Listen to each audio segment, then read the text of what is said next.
cough after you laugh team. You're ruining Christmas. See me there. 3 of them. I just had to wait on the fourth one to find somebody. But anyway, I say all that to say. He used to be really good, but he just see me before. Because I like they like to have the name on cars and all that. He should know. Just text Steve right now, but he said his guy's supposed to play another day. All right, guys, we're getting ready to get started here. Most of them. Something else. Oral proclamation is.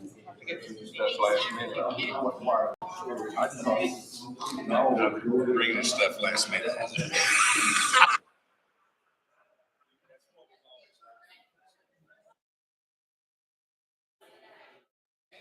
It's coming from somebody else that wasn't shooting. He got Larry Bowen, and he may have been so out of it. At least nowadays they do that, where it terminates after the project's over or whatever. Is that anything tomorrow night? We have that this week. Fire determinants. You can run around with assless chaps around here and not here. All right, guys.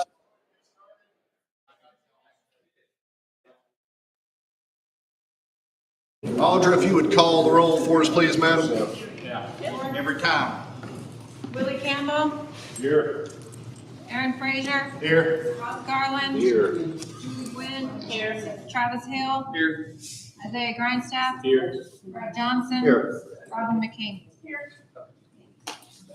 All right, need a motion to adopt the agenda. We've got a couple of extra things to add on here real quick. Hold on. Under old business, number C, outside agencies, we're going to go ahead and get that voted out and out of the way. B, a brief discussion to clear up something on the animal shelters, quote unquote, fund. Under new business, got something from Attorney Harden for a sales tax issue. And then an amendment from the mayor's budget. We'll put that under A1 under budget amendments. Now I'll accept a motion if anyone feels so inclined. Motion by Ms. McCamey. Second by Ms. Julie Gwynn. All in favor? Aye. Opposed? Agenda carries on. Let's see, review and approve minutes from the April 11th, 2022 regular meeting. Give everybody a second or two to look it over, and if you see anything completely sideways, let me know.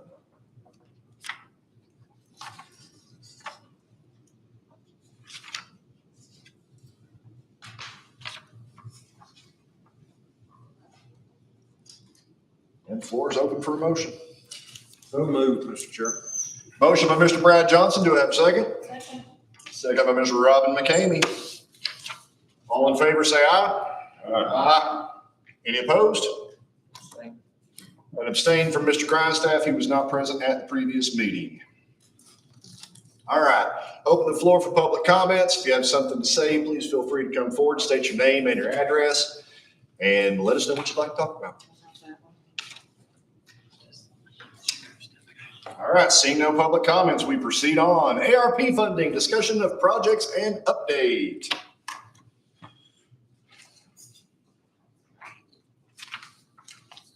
Okay, this is based on my notes from the meeting the other night. This has to go back to health and welfare for them to decide. I did take some of the other stuff that requested more information out of the total, just because I don't know if we're gonna do those or not, but it just kind of gives you an update. So the things in red and in purple were my notes from the meeting the other night that I've added to what he sent out. One thing to note on number 9, City of Elizabeth Fire Department ladder truck, they removed that request. They asked to be taken off that list. Requested additional information so we can finally get down to the bottom of how many ambulances EMS is actually looking for. I attended this health and welfare meeting, so I'm just kind of giving you a brief overview. The health department, it says on their matching funds for renovations, on the essential employee bonuses that was put forth at $5,000. I know a lot of the teachers are kind of in an uproar at this particular moment about them not being included in the bonus, but according to the final rule and CTAS, we can't directly provide them with funds to give bonuses, can we? No, and I talked to the comptroller's office, and I mean, they did get a separate pot of money. Now, they cannot use ESSER 3 for that, but they had money in ESSER 1 and ESSER 2 that could be used for that purpose. That was up to their discretion to decide what they were to do with it, but that is not the responsibility of the county based on what the comptroller's office told me. Okay. Do you know how many employees they have for teachers? Should we be talking about that? 1,100. Yeah, I should say it's about 1,100. So, I mean, you add all that into this and that just completely blows it out of any proportion of even considering. Yeah, we could kind of flip it around a little bit and still come in where everybody gets a decent bonus and still come in at that $1.4 million mark if it were a possibility. I have some ideas on what we could do to potentially do something like that, but it would require cooperation of the school board to amend what they've decided to do. So once we get down into that level and we've got some approval from financial management and different things like that, I think we'll kind of look at maybe some alternatives, try to do something. I don't know. That's up to you guys though. And the county employees here would include paraprofessionals, custodians and all that, or not?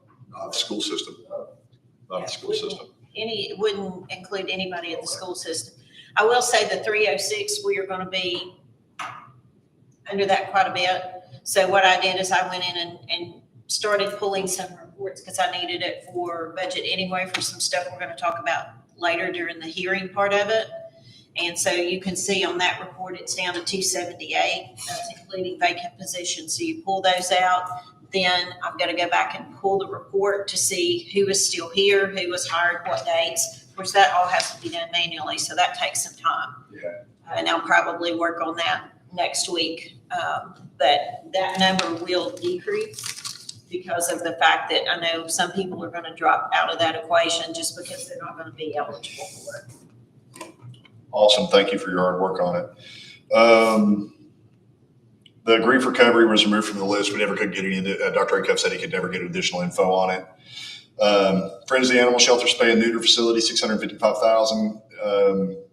Requested additional information it was left in for the time being. But basically what they're wanting to do is they're wanting to build a spay and neuter facility adjacent and/or / possibly connecting to the existing animal shelter. But the Friends of the Animal Shelter would be responsible for running it basically. So we would be providing them with the funds for a building that they own on property that they don't own to run a facility for spay and neuter clinic.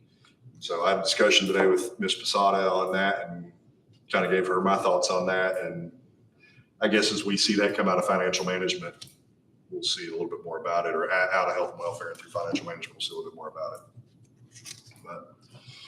But drug prevention, that was essentially going to be a reoccurring cost for them. They were wanting to develop a position. I'm trying to think. Was there anything else that stood out, Carolyn?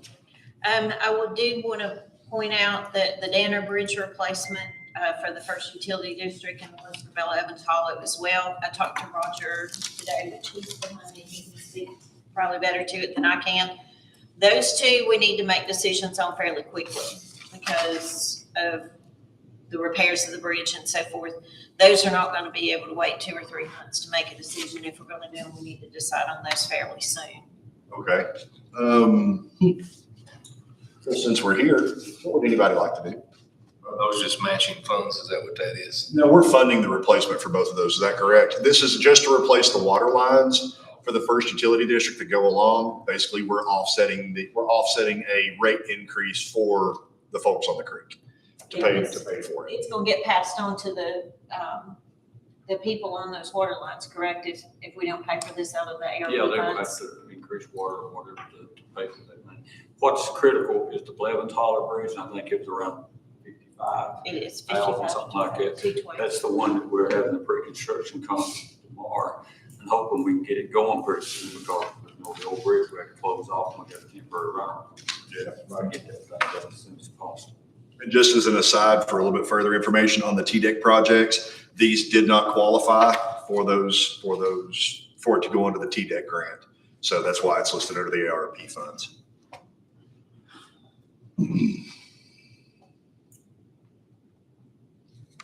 And this is really their only option on these water lines, correct? Yeah, because the bridges are being The replaced. state does not pay, they pay 100% on the bridges we're building, but they do not pay anything on the water lines and stuff. So if we decide to go an alternate route and dig water lines into the river, then we have a whole bunch of other problems that we would have to, And a whole lot more money. and a whole lot more money that we would have to go into. So This particular bridge is sitting almost on solid rock. There wouldn't be no way to go to the river. there you go.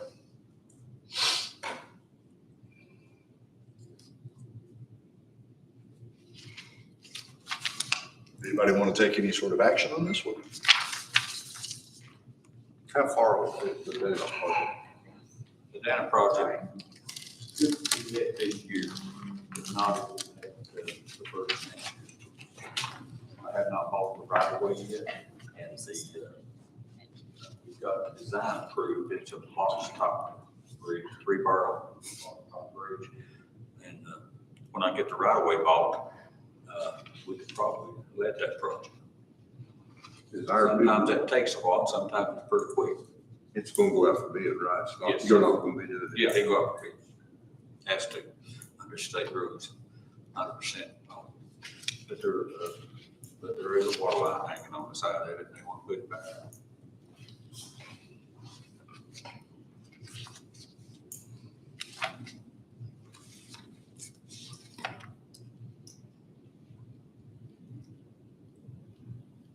It would help the first utility district to have that. I'm talking to John Knight for about, he's going to attend the meeting tomorrow. Trying to figure out how the best way to handle that.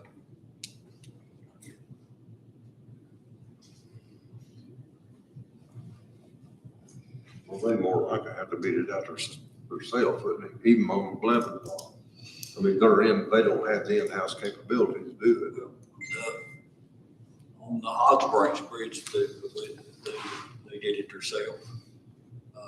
Now, what the state does on their design, on the outside beam of the bridge, they will put hangers for the water line, so the water department will hang their pipe and their insulation and stuff on the side of the beam. That way we get it in the right location, not underneath the bridge or not over top of the deck. And if need be, it can be incorporated into the reinforcement. They either have to pour or they have to make structural. No, it's the beam has got the adapters inside the beam where they attach it onto. Roger, what's the difference in those, the cost there? I mean, one's 13, the other's 55. What's The Dana Bridge, like I said, was a 3-barrel box that's about 16 foot for each barrel. So you're going to be less than 50 foot across the thing. And it's pretty well level. The approaches is not near as far. It's just one approach on one side of it's on about 25, 30 feet. The other side maybe is 75 feet. But you get up on the bridge is relocated downstream. It's 100 foot long. The approach is we're redoing the approaches and stuff. So on one side it's like 200 feet. The other side is about 100 feet. It's just more of a bigger job to do. Okay. Quite a bit bigger.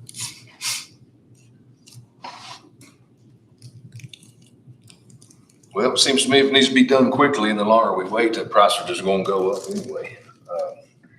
I'll make a motion that we approve up to 15 for the Dana Bridge and up to 60 for Blevins Hollow from the ARP funds. I have a motion from Ross Garland to approve up to 15 for the Danner Bridge and up to 60 for the Blevins Hollow Bridge projects. Do I have a second? Second by Mr. Willie Campbell. Willie Campbell, Yes. Aaron Frazier, Aye. Ross Garland, Yes. Julie Gwynn, Yes. Travis Hill, Yes. Isaiah Grindstaff, Yes. Brad Johnson, Yes. Robin McKinney. Yes. Well, we can notify Dr. Wade that he can take those off the list now.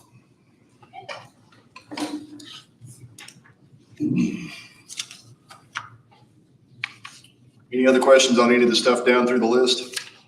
I assume this is still coming from ARP funds? Yes, he said it was coming from ARP funds. I apologize. If you check the revised totals on there, we are under on already submitted funds. Because we have a total of 15 million, we're down around 10 million at this point. And that takes out those other ones. So some of those may come back on the list, but that just kind of gives you an update of where we stand right now. Still definitely are on the list. One of the ones I noticed that was missing from here that was on the list we had in there was the radio project. What am I there? Number 17. 17. I looked at it 3 times and still missed it. I apologize.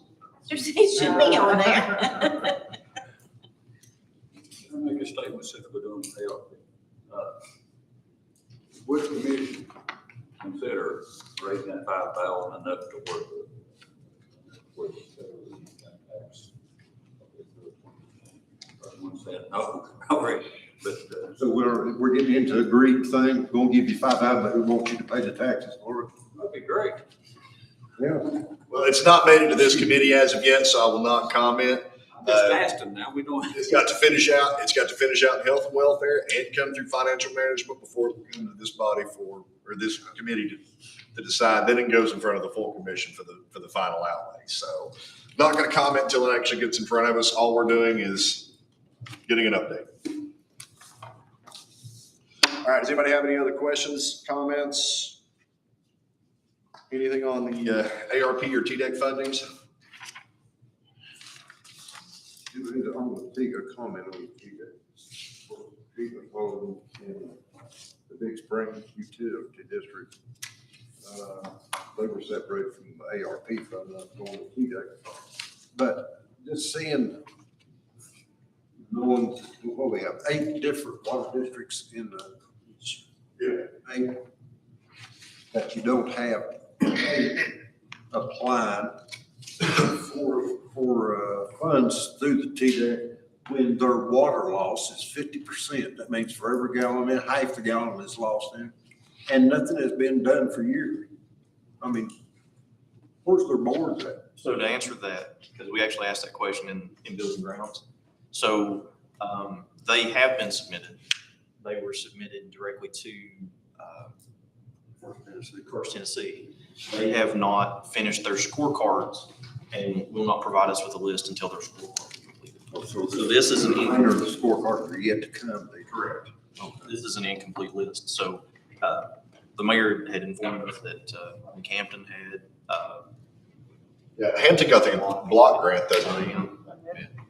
And also on the Peters Hollow water utility one, that one did not qualify for the TDEC. And I think they were the ARP. Yeah, I think the Peters Hollow one didn't, we advised at that time that. Consider private. Yeah, they were considered private. And this is just a backup. This is not their primary. And then Laurel's, if I'm not mistaken, got rolled in underneath City of Elizabeth. the city of Elizabethton. Yeah, so that one got rolled up underneath the city of Elizabethton. How many customers that actually affects right there? Yeah, say 16, I think is what they told us. 16, and they said it cost an estimated about $300,000. The city said that they would do the work if we would just roll that number into the $2 million worth. Thank you, They're Mr. going to pay the 15% match on the TDEC monies. That's going to come out of the ARP. So we don't have to factor that 15% in for the city's request.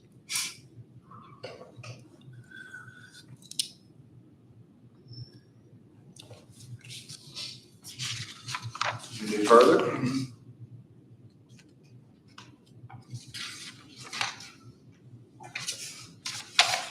All right. Let me ask you a question. Yes, sir. Did the city receive any COVID money on this to start with? Negative. Didn't get any? Actually, they got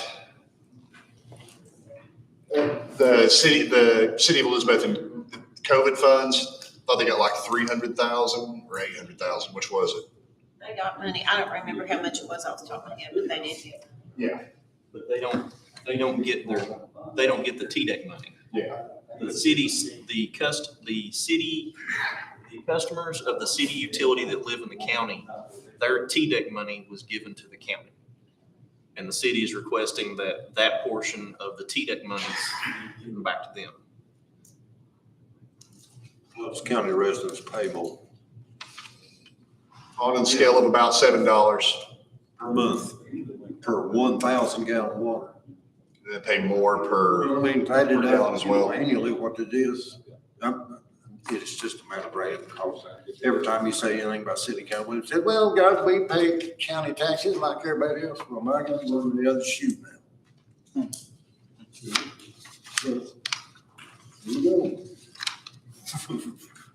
They saying they're gonna have to go to the 6-inch line. Is that what he told us? At Peters Hollow at Carton Hollow? No, it's. Laurel's? Yeah, that's what I meant to say. Yeah. 6-inch line so that they can put in. What you got to put that station around there and put it? I don't think so. I think they already have 6-inch line running to where they're at. They're just extending their existing line. That's going to be able to give them, what did he say? They would be able to put in a fire hydrant. They're going to put in a fire hydrant, and then they would allow them to expand out further if they had further development for some sort of subdivision or something like that.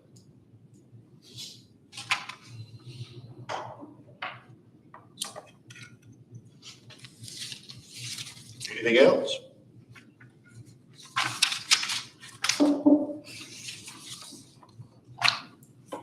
All right. Finance and HVAC renovations update, Ms. Watson. I should say, do you want to do it because it came from Buildings and Ground, or you want me to do it? Doesn't matter. I mean, the bid came in at $440. That was the lowest bid. The other ones were significantly higher than that. I did ask for some clarification, and Ron, jump in if I don't state this correctly. Not the majority, I'd say 65% of that is HVAC related, which it's my understanding that has to be done regardless, because the units are in such disrepair and the boiler is on its kind of end of life cycle. So that was a lot of what increased the cost as well. That amount in the original discussion for how much it would cost to do that renovation was fairly understated. So that was the majority of the increase between what was originally put out there and what it is now. So, but it did go through Buildings and Ground, and they agreed to it. So it comes to this committee next. And we were looking over the Buildings and Grounds budget. Previously this year, you guys allocated $100,000 to go towards the completion of the science lab at the Workforce Development Complex. Since the state is looking at taking that over, that $100,000 is going back into the coffers. And you had previously allocated $210,000 to go towards the asbestos abatement and other things up there. We've had to pay some of that out for some of the testing and things like that, but there will be enough left in that to finish covering the additional costs. We should have an amendment next month to move that back into the capital improvements fund. So we don't have to ask technically any new money to complete the finance renovation, just moving it from one line to another. Yeah. So there actually will probably be a little bit left over. Yes. Right now I'm looking at, I believe out of that 210,000, we were probably going to have 150 to 160 left of that, plus the 100,000 from the science lab. So there's more than enough to cover the additional cost on the renovations for the finance department. Well, and the HVAC too. Air conditioning systems. I talked to them today. It's a 40-week lead time.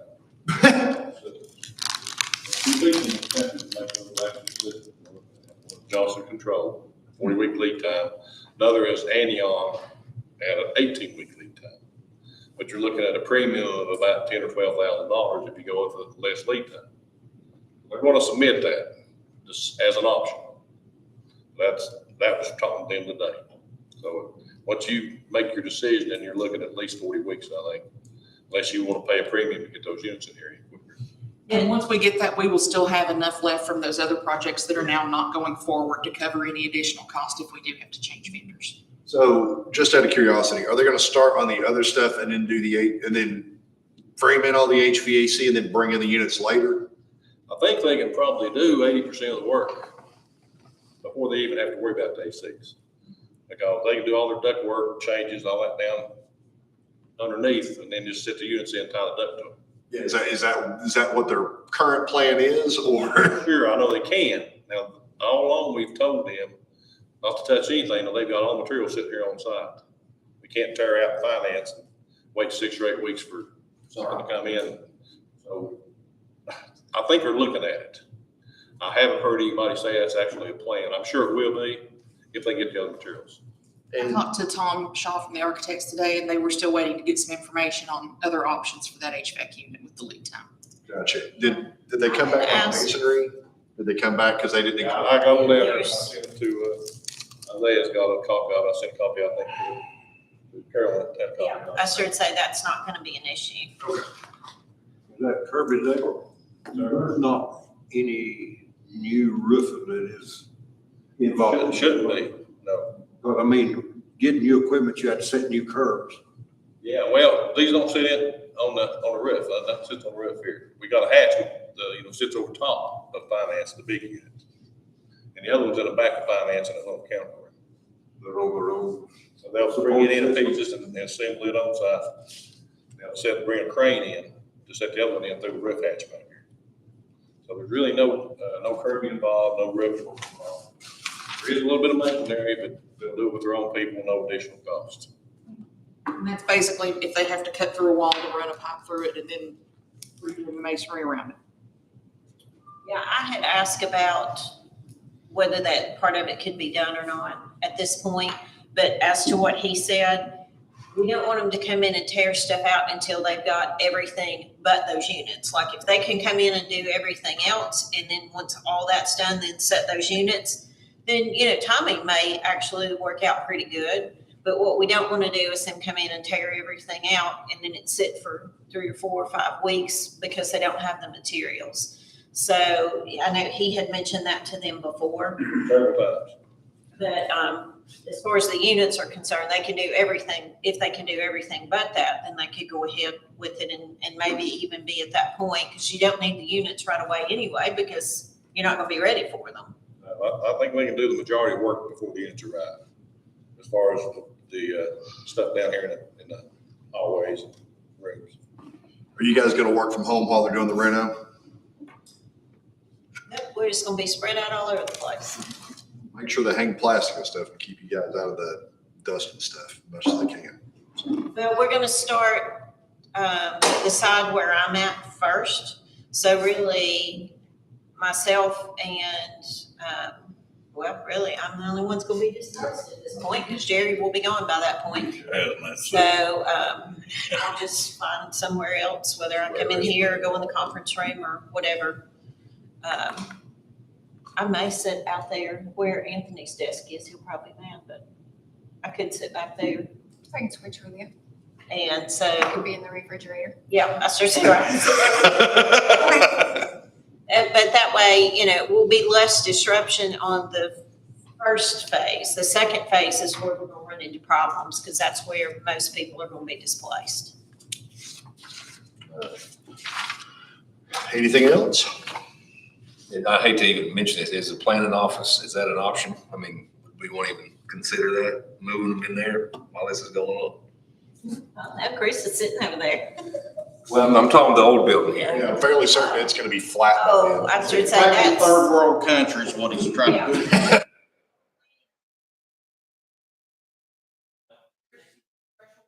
The floor in the old planning office. It's one of the reasons we were trying to get them out of there. Just crossed my mind. Good thought. Good theory, bad in practice. Okay. Hey, Carol, you can move down there with me if you want to. I mean, I don't care. Come on down. I got your internet connection and everything. It's within walking distance. I don't care. You make good coffee, that's all, because I can't. Looks like oil. Anything else? Do we need to do anything else with this at this point? No, I have a budget amendment in your packet, Okay, right? all right, so that's all we need to do at this point. All right, cool. Well, we'll get to it when we get to budget amendments then. All right, C, outside agencies. They're requesting that we go ahead and get these hammered out so they can go ahead and finalize this part of the budget so they can be good to go. This is based on discussions that we had earlier. If there are any changes or additions or more discussion that needs to be held, once a decision is made on this for a final, then it needs to be put in the paper, correct? Yep. Okay. And that also helps me figuring out where we are to get the budget balanced. Which I have some recommendations on that when we go into the other part of the meeting.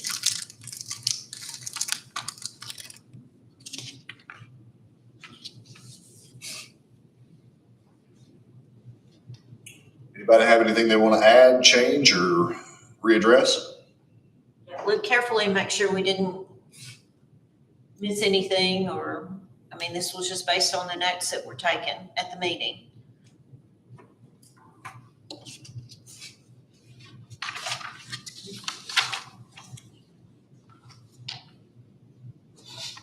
Also, as an aside of the conversation that we were having regarding EMS, I advised Dr. Acuff that we've gone the past couple of years without a contract, and he said that they would address that from health and welfare.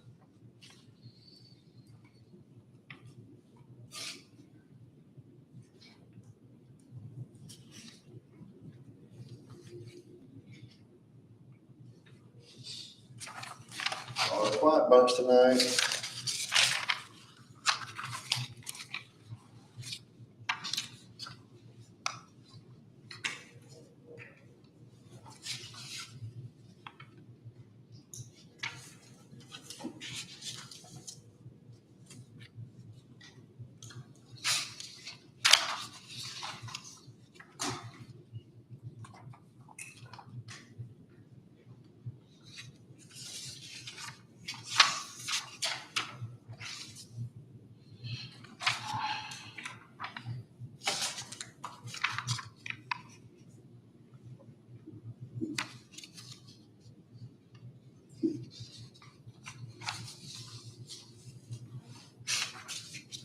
Well, the floor is open at any time anybody would like.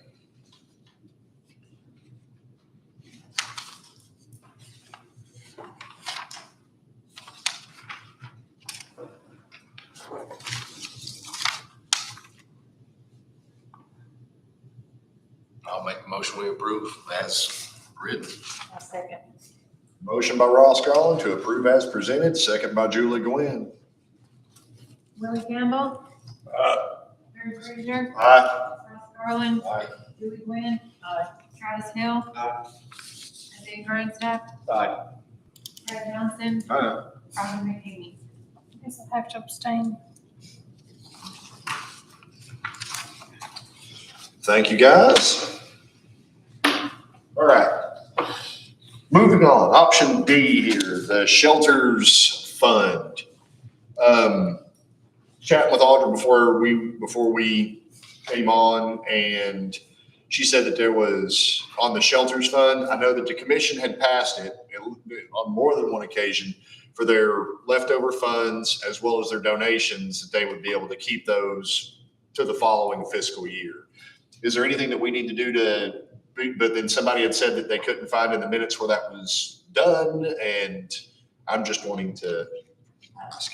Teresa researched that through the minutes and could not find where it specifically stated that. So we needed to specifically state it. But I know the meeting that I was in when I first started, that was also put in there that was for them to become a 501c3. Well, it was to set them up for the eventuality that it did, so they would have a seed money to start with. Which that makes a difference whether that's in there or not. So we need to be specific in how that's stated so that it will be in the minutes that way. But I don't know if it just got missed in the recording of the minutes or what it was, but she researched it and could not find it.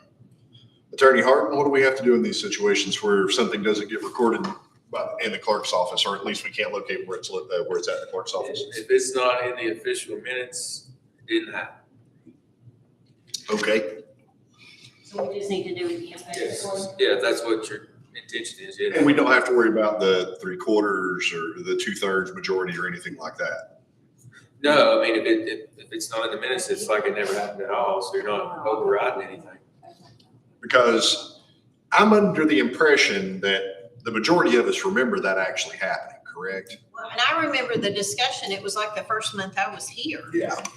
But I didn't remember any action being taken on it. I just remembered a discussion, but of course, keep that in mind. That was like one of the very first meetings I was in. So Everything was on at that point, fire. I wouldn't have known what it was even about. That was in the new animal shelter agreement and new bylaws that you all approved that the city council failed to approve. So it's, as they were part of that agreement, it was never voted on separately as a county's own policy. Oh, that's probably why we can't find it there. Okay. So it was in that agreement is where it was at. That's why it's not showing up anywhere else. I didn't even. Only in that agreement. It was not done as a separate motion. It was done as part of the terms of that agreement. For Okay, well, that makes more sense. Does that change anything, Attorney Harden?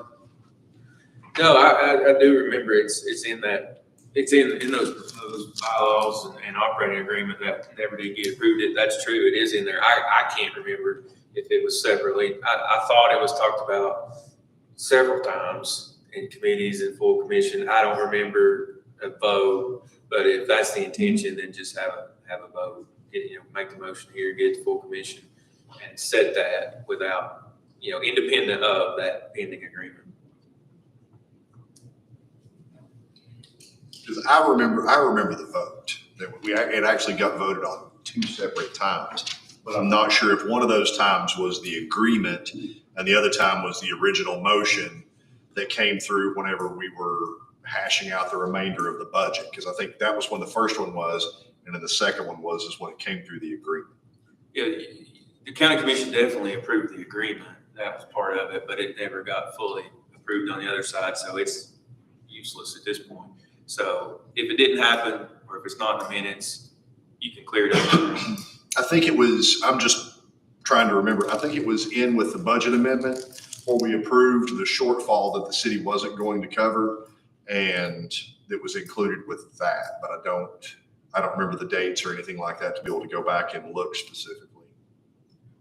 It'd be easy to fix now if you send it to full commission.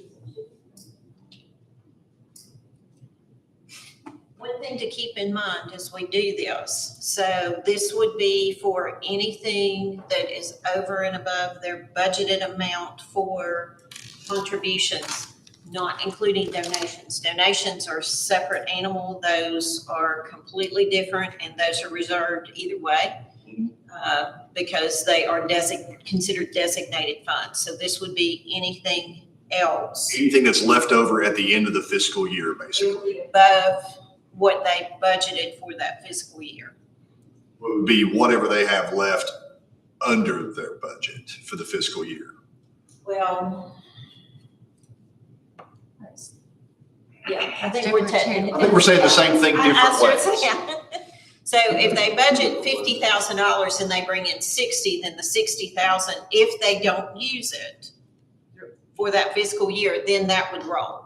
No, what I was saying is let's say their budget is, $460, and at the end of the fiscal year, they've only spent $425. That remaining difference would go into their fund. We're talking about two separate things.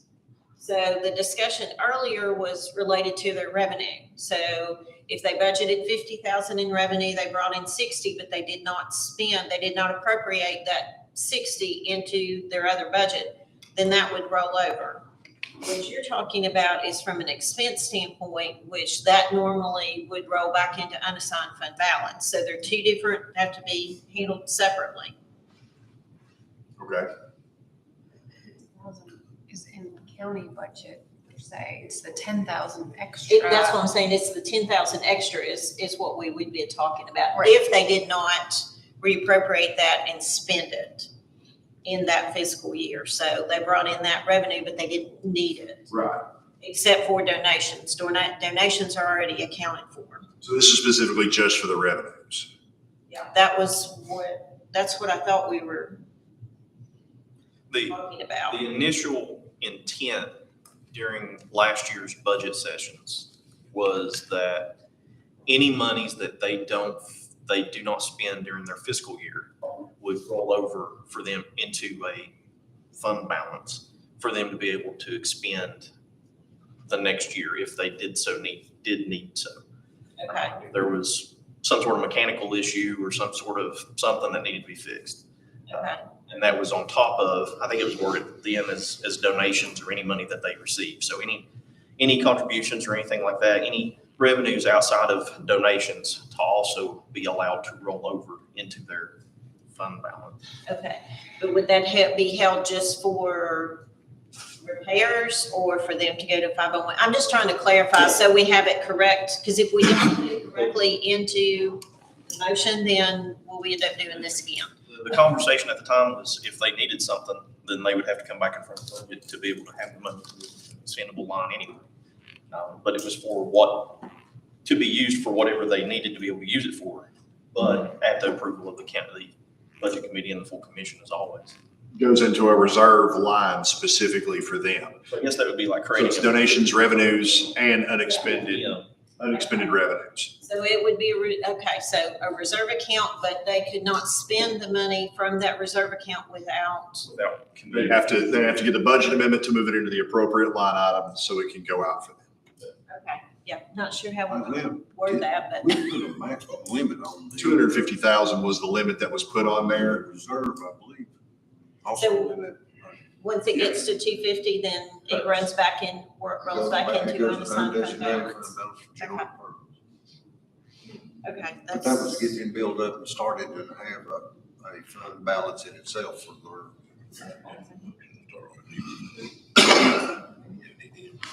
Do we want to leave that cap on there? Let's say somebody wanted to come in and donate 300 grand to them. the. Keeps it from passing. donation. If it's a donation, it's completely. Oh, so it's completely So separate. that's completely separate. Donations are This already would be- restricted. This would be more like if something happened and they just sold, I won't say sell a bunch of animals, but if they sell a bunch of animals and their revenues are actually way over what they estimated, which, $250,000, that'd be good on you. I like your goal, yeah, let's go. So, floor's open. I think Isaiah's on track. There he is. Isaiah was definitely on track. Even Isaiah was channeling me, so it was good. How do you want that worded? Do you want that as a restriction? We gotta be careful about it, make sure we word it correctly. As Attorney Harden stares at the ceiling. I think he said it beautifully there. Old Josh is making a session. If you make it its own special fund, you don't have to worry about all this. It's true. He said if we make it its own special fund, we wouldn't have to worry with a lot of this. How so? Well, because It'd be the same as highway fund. Yeah. Everything just roll over its own fund balance. That was my intent, that it was supposed to, that was the way that I envisioned that it was ultimately going to work, was it was going to be like the highway department with a fund balance and landfill with a fund balance, because technically they are a revenue gatherer, so that would feasibly work, right? But it does have a separate fund number.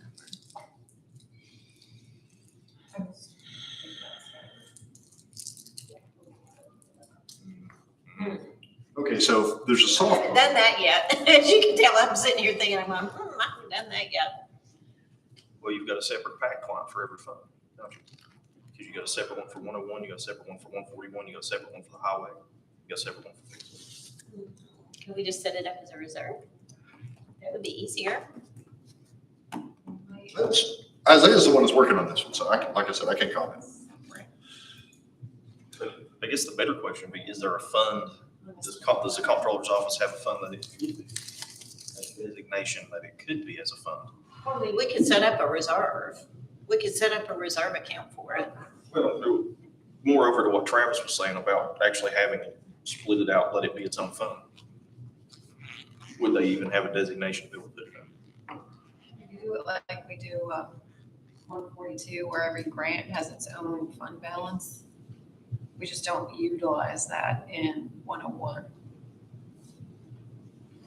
Oh, you mean like all the federal grants, each one? Like it would have its Okay. own.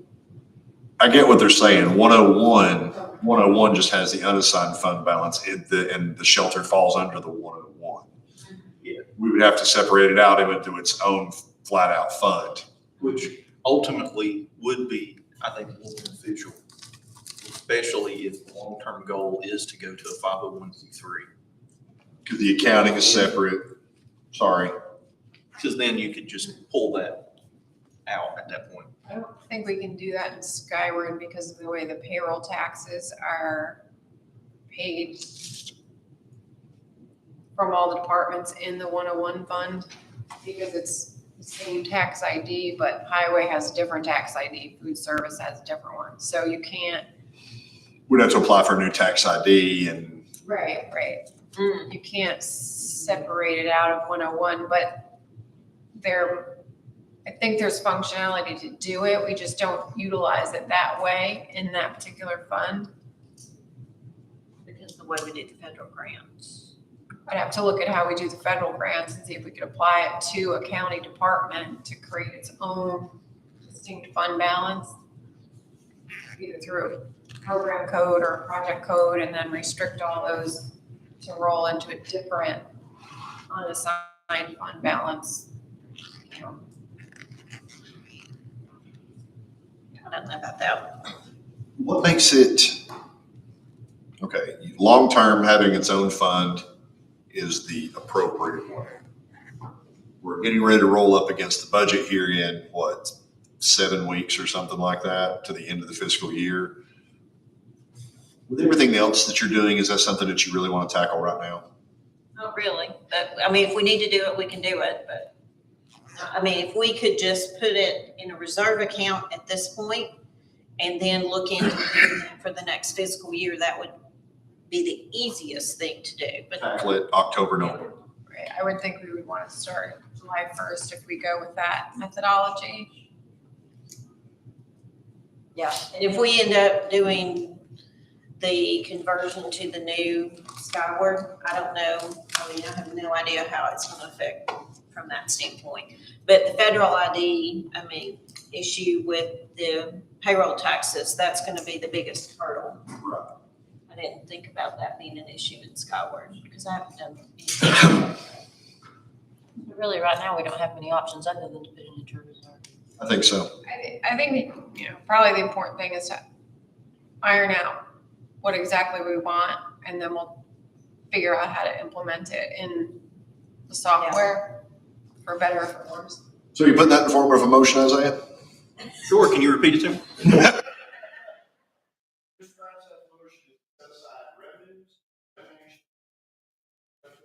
The end of the fiscal year into our reserve account for the animal shelter, pending the creation of its own fund balance. Do you need that without the donations piece? Yeah, I think. There are. Oh, since they're already on So their we own need to piece, do yeah. donations. So it's just revenues and, Revenues and remaining fund balance. You don't put anything in there about future 501c3?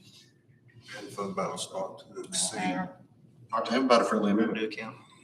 Is it a the restricted reserve not to exceed? Restricted reserve not to exceed 250,000.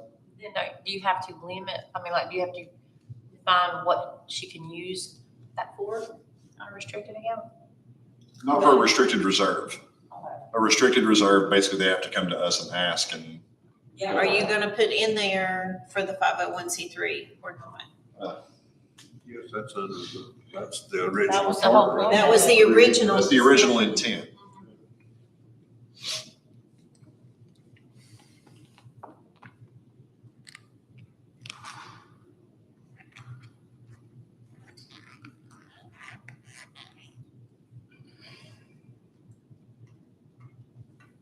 Do we have a second? A second. Second by Julie Gwynn. Okay, so motion as discussed. Willie Campbell, That's where I was supposed to say aye. Join the fun. Aye. Aaron Fraser, Ross Garland, Aye. Julie Gwynn, Yes. Travis Hill, Yes. Isaiah Grindstaff, Yes. Greg Johnson, Yes. Robin McKamey. Yes. Thank you. All right. Borrowing software. All right. Anything else at the moment before we move on to new business? Maybe got that mayor's, or no, never mind. That's a little further down. That's in new business. New business, sales tax issue. Attorney Harden? That me? Should say you want to tackle that one, you know more That's about that. than I do. So while we're back on the topic of city-county relations, unfortunately, I believe a mistake was made. Last March, this came before, it came through budget. There was an extensive kind of handout from the former finance director. And then we came through budget in March and full commission in March. And initially, we're going back to try to, I guess, rescind or undo the county commission's resolution from 2008. And then anyway, the end result was that the full commission voted to retain the local option sales tax that was increased in 2008. They voted to retain that entire amount for the county. And I don't believe that's correct. So at that time, essentially what happened in 2008 by referendum, the county voters, they raised sales tax from 2.25 to 2.75, which is the highest it can be still, and it's maxed out. Up until last July, the commission voted in March, and in July, the new, I guess, accounting started as of July 1, but we're essentially 10 months in. The additional 50 cents had been being split with Johnson City and Elizabethton, and based on that vote, that changed, and the entire 50 cents was retained in the capital improvement fund for schools in the county. Some of the reason why there's a court case that we somewhat looked at that time that came down from the court in 2014 that said, yes, the county can apportion school taxes or place school taxes in a capital improvement fund for future buildings and things, as long as it's not for current operation or maintenance. Great. The caveat was, as to that specific court case, that was property taxes. County property taxes, not sales taxes, state sales tax. So the specific statute on state sales tax and specifically local option sales tax was when you raise it, that first 50% of whatever the amount is, doesn't have to be 2.25, doesn't have to be, it could be anywhere in between there. The county raised it all the way up to 2.75. So whatever that portion is, the first 50% is supposed to be apportioned amongst all the county and city schools in the district. So that is Carter, Elizabeth, and a tiny fraction of Johnson City. After that, the other 50%, the county can use as you see fit. You can do whatever with it. You can put it in a capital improvement fund, that's fine. So ever since July, essentially the last 10 months, we've been making a mistake. Fortunately, although it has added up to a lot of money, we haven't spent it, which is good. So it's still sitting there as is, and you fix what was wrong and move forward. So that's my recommendation, is to go back to what we were doing prior to this past July and continue to share the entirety of the local option sales tax, 50%, with the cities. And if you want to put the other 50% into the capital improvement fund still, that's fine. But that's not only the legal thing to do, I think it's the right thing to do, frankly, if you want my opinion, because these are sales taxes that are generated in the city and county, and essentially the county was going to keep all the money. So that'd be my recommendation, is to undo what was done beginning July 1 this past year, to equalize those to what they're supposed to be. And then going forward, continue to put our 50% in the capital project school fund if you desire to do that.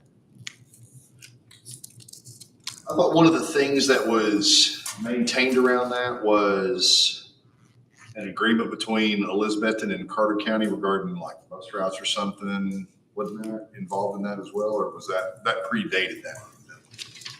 I'm not aware of that. I'm talking about. I'm conflating two different issues. Never mind. Yeah, this was a specific referendum vote in 2008 to add the 50 cents to the sales tax rate for schools. I mean, that was, and it was passed then, and it was done the way I think it should still be done ever since up until last July. So I think we just need to get back on track. Unfortunately, like I said, that wasn't spent.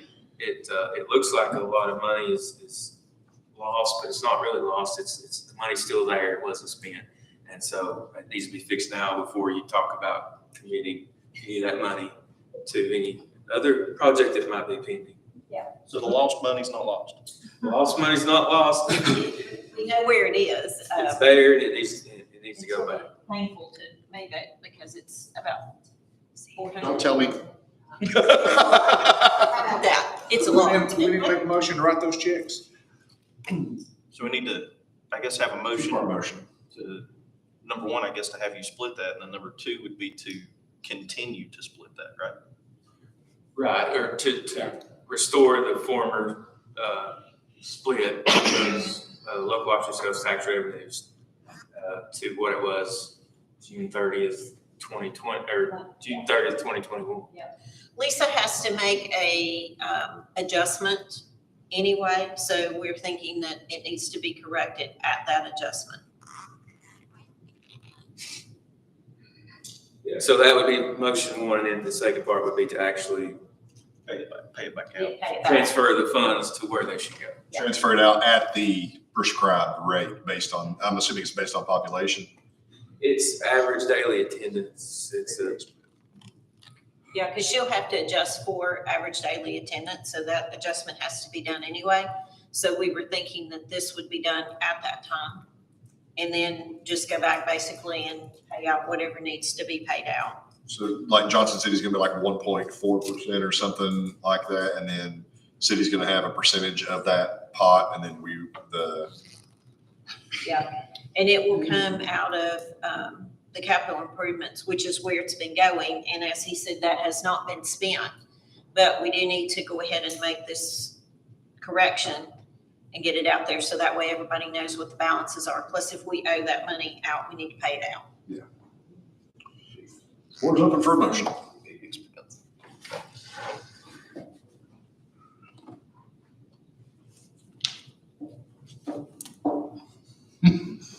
Everybody talk at once.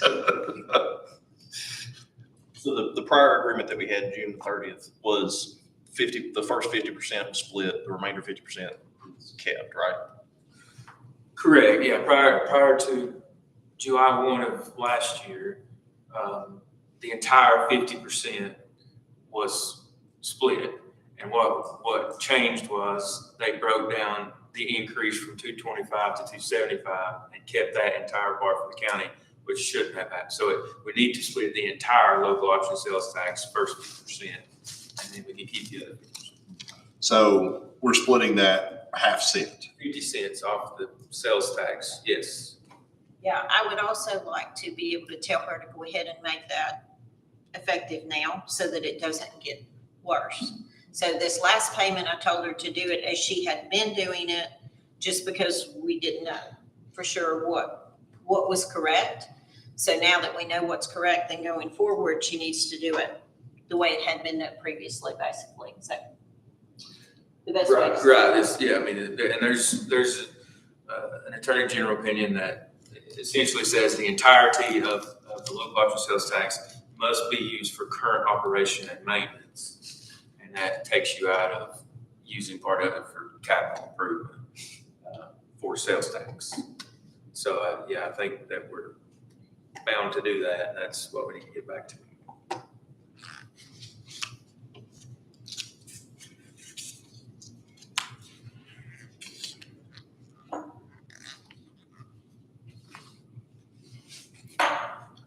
Can't make the motion, guys. I don't have to make all the motions tonight.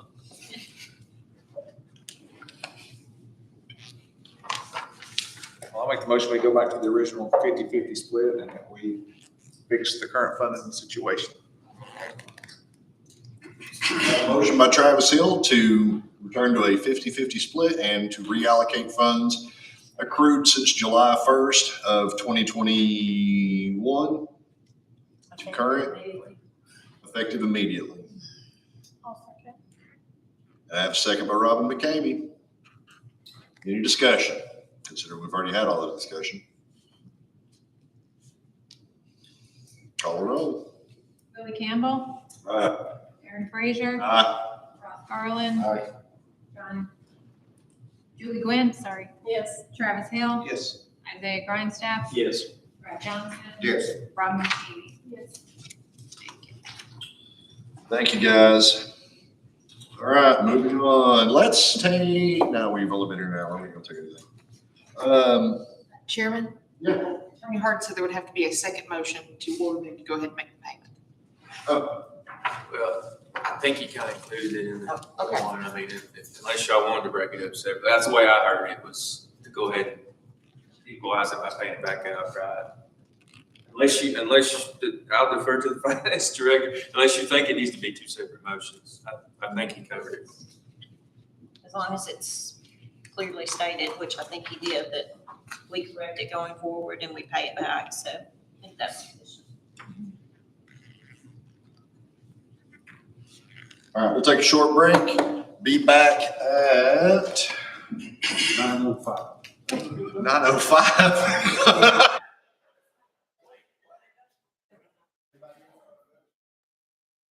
About 7:05. Back at 7:15. That'll give us 11. We're heating their system. We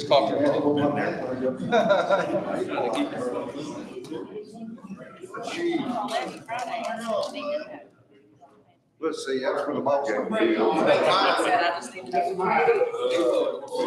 appropriately.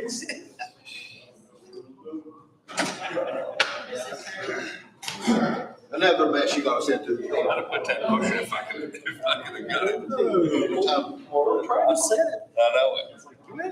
Maybe if you got a thought, just say, I'll make a motion.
Keith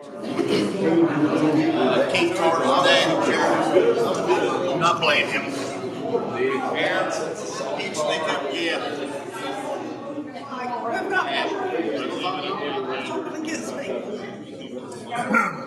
Hey, give update on the ball game. Okay, well, Yeah, first round of the big Ridgeville, I believe it is, out there next to the dinosaurs. I can't keep, one's Grandview, that's one and two. Yeah. Yeah, it's beautiful.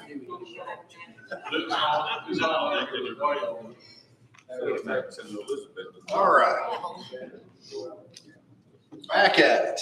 Moving on to budget amendments. General Fund number 101, Budget Amendment 101, number 11, which will be page 5 in your packet.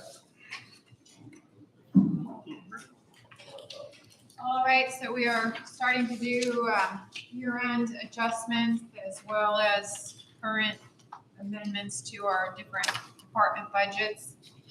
So budget amendment number 1 was discussed briefly before.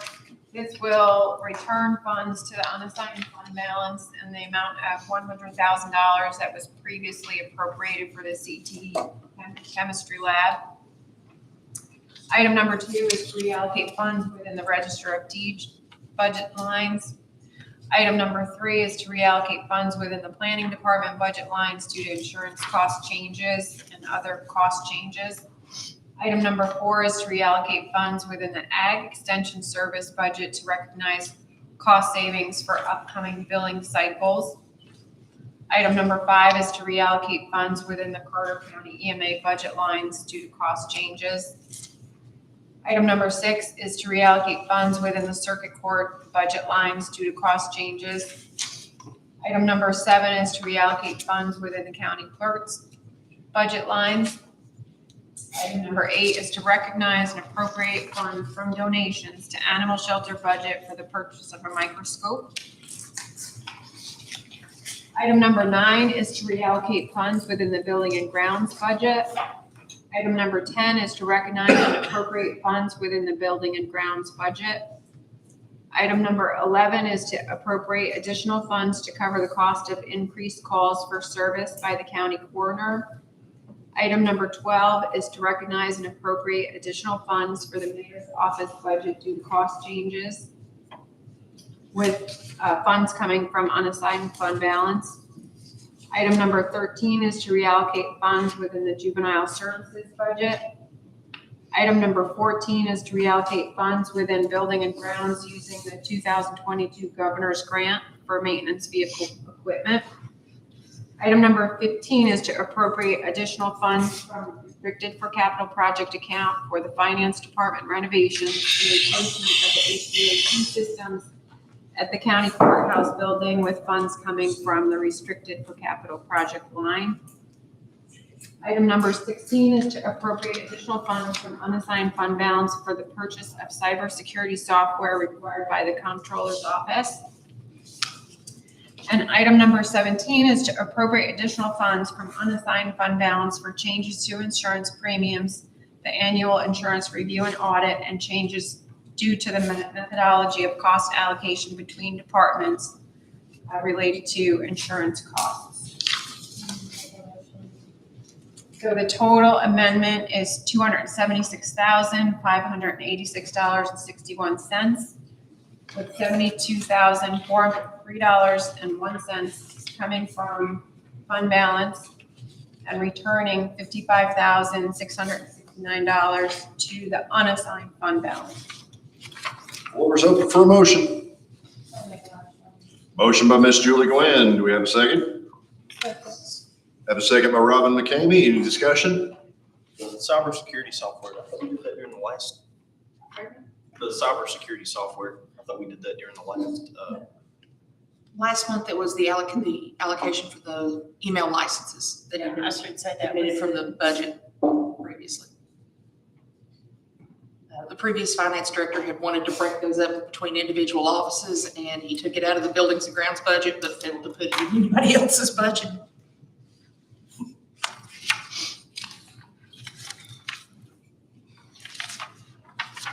Any further discussion? Ms. Audra, if you would call the roll, please. Willie Campbell. Aye. Aaron Frazier. Aye. Russ Garland. Aye. Julie Gwynn. Travis Hill. Austin James. Isaiah I'm Grunstein. sorry, Isaiah. I'll say aye anyway, but aye. Notes here. Brad Johnson. Aye. Robin McCamey. Thank you, folks. Ms. Audra, when you're All ready. right, so item number A, 101A, is to appropriate existing funds into the computer equipment line for the new communications officer position, nothing coming from fund balance in the amount of $2,000. This is the add-on that Abby had provided. Yes. I make the motion, Mr. Chair. We have a motion by Mr. Isaiah Grindstaff. Do we have a second? Second by Travis Hill. Any discussion? All right, Willie Campbell. Aye. Aaron Frazier. Aye. Ross Garland. Aye. Julie Gwynn. Travis Hill. Aye. Isaiah Grindstaff. Aye. Brad Johnson. Aye. Robin McCamey. Thank you. 32 gigs with an i7? It's a man of well-to-do taste. All right, moving on to solid waste fund, number 116, budget amendment number 4. There's one item, and this is to transfer $18,500 within the solid waste sanitation budget for the completion of the recycle center building. Motion approved. Motion to approve for Mr. Ross Garland. Do we have a second? Second. Second by Mr. Willie Campbell. Any discussion? Willie Campbell. Aye. Aaron Frazier. Aye. Ross Garland. Julie Gwynn. Travis Hill. Isaiah Grindstaff. Brad Johnson. Aye. Robin McCamey. All right, next we have the Public Works Highway Fund number 131, budget amendment number 6. Just to make a note on item 1, I incorrectly typed the account number. It should be 63100 for the lubricants. So that will reallocate funds within the Highway Public Works budget in the amount of $2,000 from motor vehicles to the lubricant line item. So the category changes to 63,100? Yes. Thank you. And item number 2 is to recognize and appropriate state aid for the flood and power bridge construction in the amount of $800,000. Motion to accept. Thank you, Mr. Grindstaff. Do we have a second? Second. Second by Ross Garland. Any discussion? All right, Willie Campbell. Aye. Aaron Frazier. Aye. Ross Garland. Aye. Julie Gwynn. Travis Hill. Austin James. Isaiah Grindstaff. Brad Johnson. Robin McCamey. Thank you. Austin Grindstaff. I've been called worse, so I can't be one. Not by much, though. All right, so we have a whole lot going on in the school. Budget number 1, budget amendment number 11, fund number 141, general purpose school fund. Item number 1 is to reallocate funds within the maintenance budget. Item number 2 is to reallocate funds within major categories for the special education department. Item number 3 is to reallocate funds within major categories for the vocational educational program. Item number 4 is to recognize and appropriate donations for the Battle of the Build and to place them in a restricted account for next year's program. Item number 5 is to recognize and appropriate funds for the summer learning camps for fiscal year 2022. Item number 6 is to recognize and appropriate funds for the fiscal year 2022 bridge camp. Item number 7 is to recognize and appropriate funds for the fiscal year 2022 stream mini camp. And item number 8 is to recognize and appropriate funds for the fiscal year 2022 summer learning transportation grant totaling $720,414.76. Floor is open for a motion. Motion to approve. Motion by Mr. Ross Garland. Do we have a second? Second. Second by Ms. Robin McCamey. Any discussion?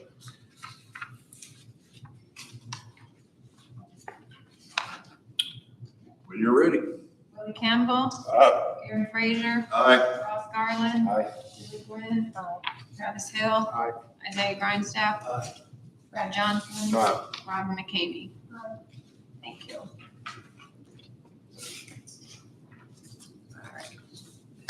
For school federal projects, Fund number 142, budget amendment number 11. Item number 1 is to reallocate funds within major categories for the LEAPS grant. Item number 2 is to reallocate funds within major categories for the ESSER 3.0 grants. Item number 3 is to reallocate funds within major categories for the ESSER 2.0 grant. Item number 4 is to reallocate funds within major categories for the ESSER 1.0 grant. Item number 5 is to reallocate funds within major categories for the Title I and to correct an expense line posted in excess of the program budget. Item number 6 is to reallocate funds within major categories for the Coordinated School Health Program, totaling $119,632.72, with $4,536.66 returning to the unassigned fund balance. Floor is open for a motion. So move. Second. Motion by Mr. Campbell, second by Ms. Gwynn. Any discussion? At your leisure, ma'am. Willie Campbell. Aaron Frazier. Aye. Ross Garland. Aye. Julie Gwynn. Aye. Travis Hill. Isaiah Grindstaff. Brad Johnson. Robin McCamey. All right. In the food service fund, number 143, budget amendment number 2 is to reallocate $8,400 within the food service budget for temporary fixing costs. Ms. Watson, do they have sufficient funds left over in the medical insurance line to carry that over? All right, floor is open for a motion. Motion to approve. Motion by Mr. Garland, second. Second. Second by Mr. Isaiah Grindstaff. Any discussion? All right, Willie Campbell. Aye. Aaron Frazier. Aye. Ross Garland. Julie Gwynn. Travis Hill. Isaiah Grindstaff. Aye. Brad Johnson. Aye. Robin McCamey. Thank you.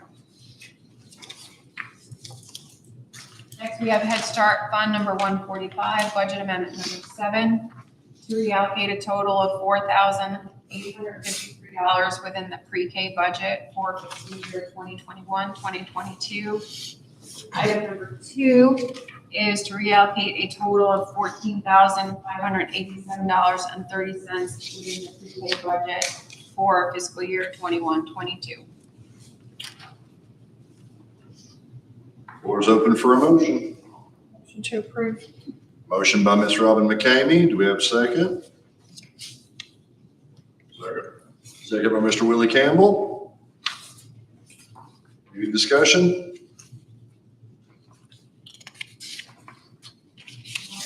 Willie Campbell. Aye.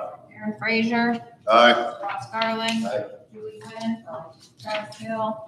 Isaiah Grindstaff. Brad Johnson. Aye. Robin McCamey. And then in Education Capital Projects Fund number 177, budget amendment number 3 is to return funds to unassigned fund balance as previously appropriated for the renovation of the chem lab at the Workforce Development Complex building in the amount of $100,000. Floor is open. Motion approved. Second. Motion by Mr. Garland, second by Ms. Julie Gwynn. Any discussion? On the CTE, on the chemistry lab, the biggest majority of it never be completed. You only need to use additional funds to complete that project, correct? The makeup air handler unit that we were gonna need to purchase for that was gonna be about $250,000. We were gonna use the $50,000 of the 3-star grant for part of that, and then the school system and then the county each put in $100,000 from capital improvement for it. Now we're going to sense with the agreement of the state, that's coming back. Take it back, Brad. Any further discussion? Anything further? All right, go ahead when you're ready, Audra. All right, Willie Campbell. Aaron Frazier. Aye. Ross Garland. Aye. Julie Gwynn. Travis Hill. Aye. Isaiah Grandstaff. Aye. Brad Johnson. Aye. Robin McKinney.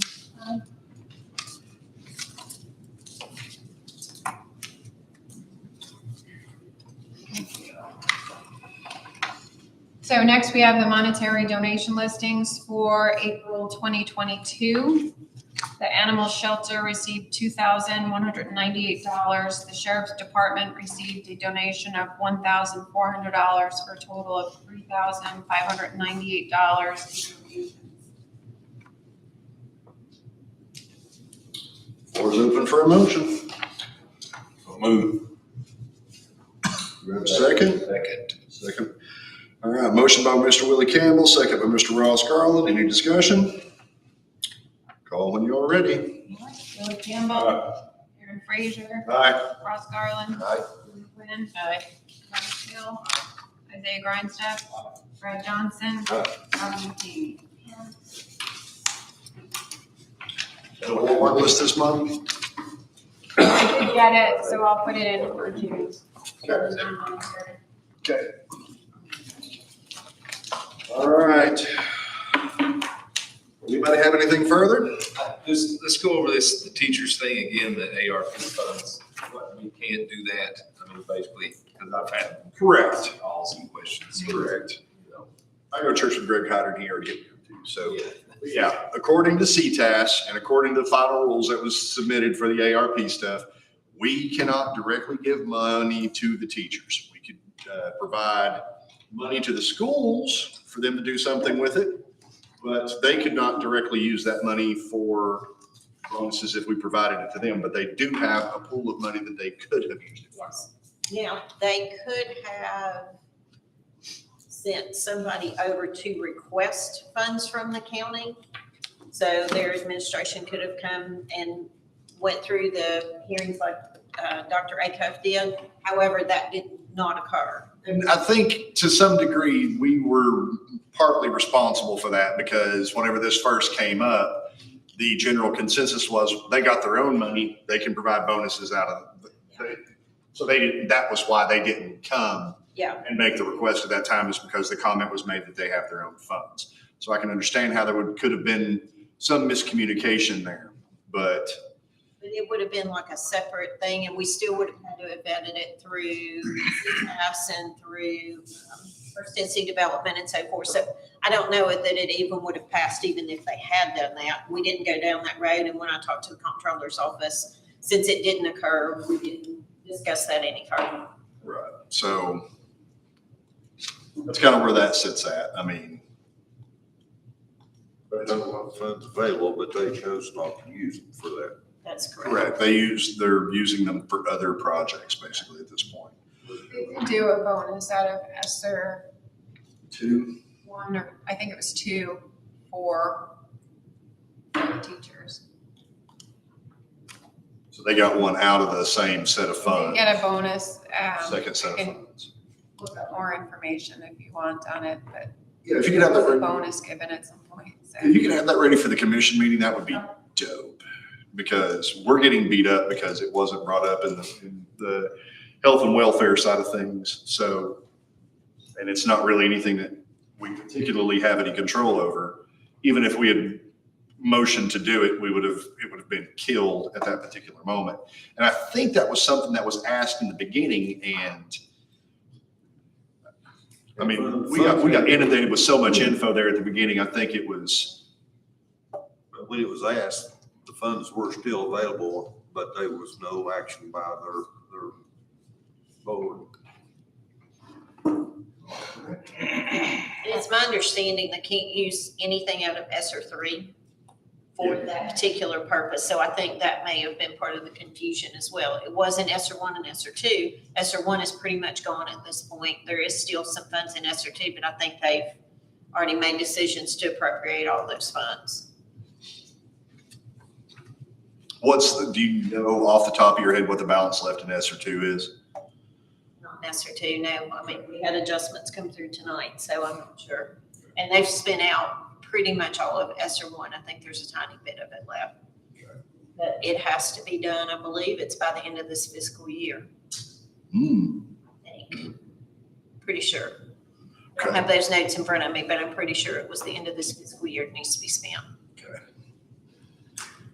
Thank you for bringing that up, Mr. Garland.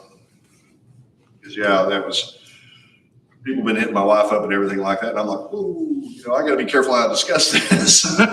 So, but yeah, that was that was what I remember them saying in the beginning whenever it started coming back up. I was like, wait, they had their own funds. That was why we used those funds as well. So, I mean, it's misleading too. We haven't approved anything as far yeah, nothing's been approved yet. Nothing's been approved yet. So take that for what you will. Take that for what you will. All right. Anything further? I'll entertain a motion to adjourn so we go to the budget hearing. We got a motion by Mr. Garland, second by Ms. Gwynn. All in favor, say aye. Aye. All right. Budget hearing time.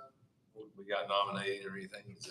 I'm nominating. Chris handed me some stuff right now, but it will coast. It will coast until next month. So, all right.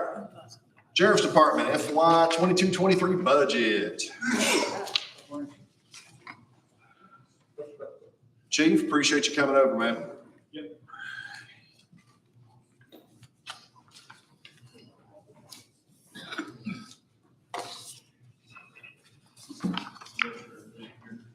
Well, I sent you an email and asked you to come over, and there had been some different things between what you had presented and what Carolyn was able to find number-wise on those, and you had sent him the alternate budget. So we had the budget that she had set forth. And if y'all want to look, there's both different pieces. The one that the finance department did has got red at the top, and the one that doesn't. Do you need a copy? No, I've got it. Okay. So do you have? I've got what you sent me. I did make one adjustment today, and I'll give you that copy and I'll look over theirs. There was a miscalculation in the FSA contribution, and so I did make that adjustment to it, but it actually increased it instead of decreased it. So What was that on? on the HSA on the jail, I had to make an adjustment to that, so that's on there.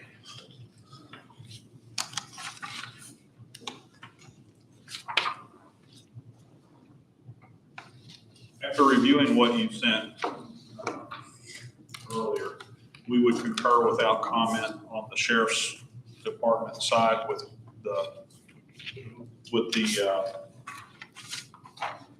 changes that Carolyn made on the sheriff's office budget. We concur without comment. I mean, I reserve, comments to the end as far as raises and facts bearing on the issue at hand. There's a few additional facts that We've got, this is the Aaron, list. that's not. Oh, that's not the one? No. Oh, okay, never mind. Never mind. I'm talking about the wrong thing.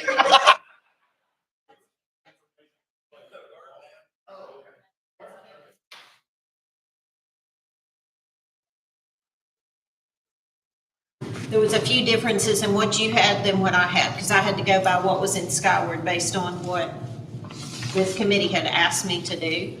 And so I still didn't come back to your total, but I tried to basically balance the two. So I came out a little bit less, but my payroll number ended up being more than yours. Okay. But step raises were maintained on the sheriff's department. Yes, they were on both sides. My comment on the jail side, it does appear that, I asked Carolyn is, did you take 2 positions out of the jail side? Those positions were removed? No, not from the copy that you have in front of you.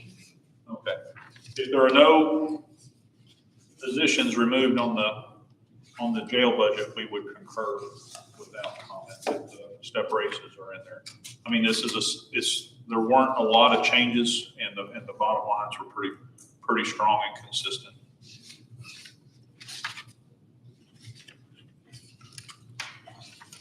And while you're reviewing on that, I will talk to some facts bearing on the problem concerning the raises.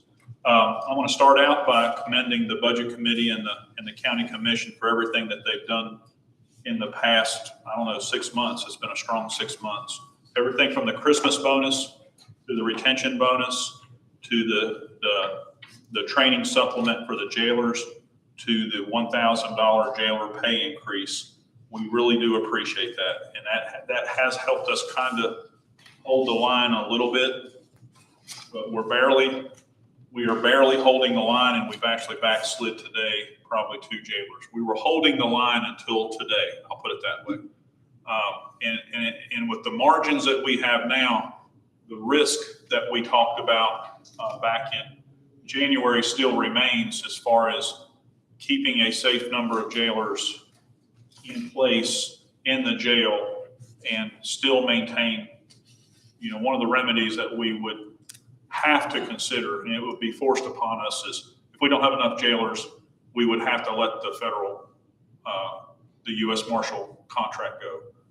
And that's fiscal risk versus the physical safety risk that we have over there. We would have to balance the fiscal versus the safety. We're at that point now where we've got extra staff that will come open through the summer.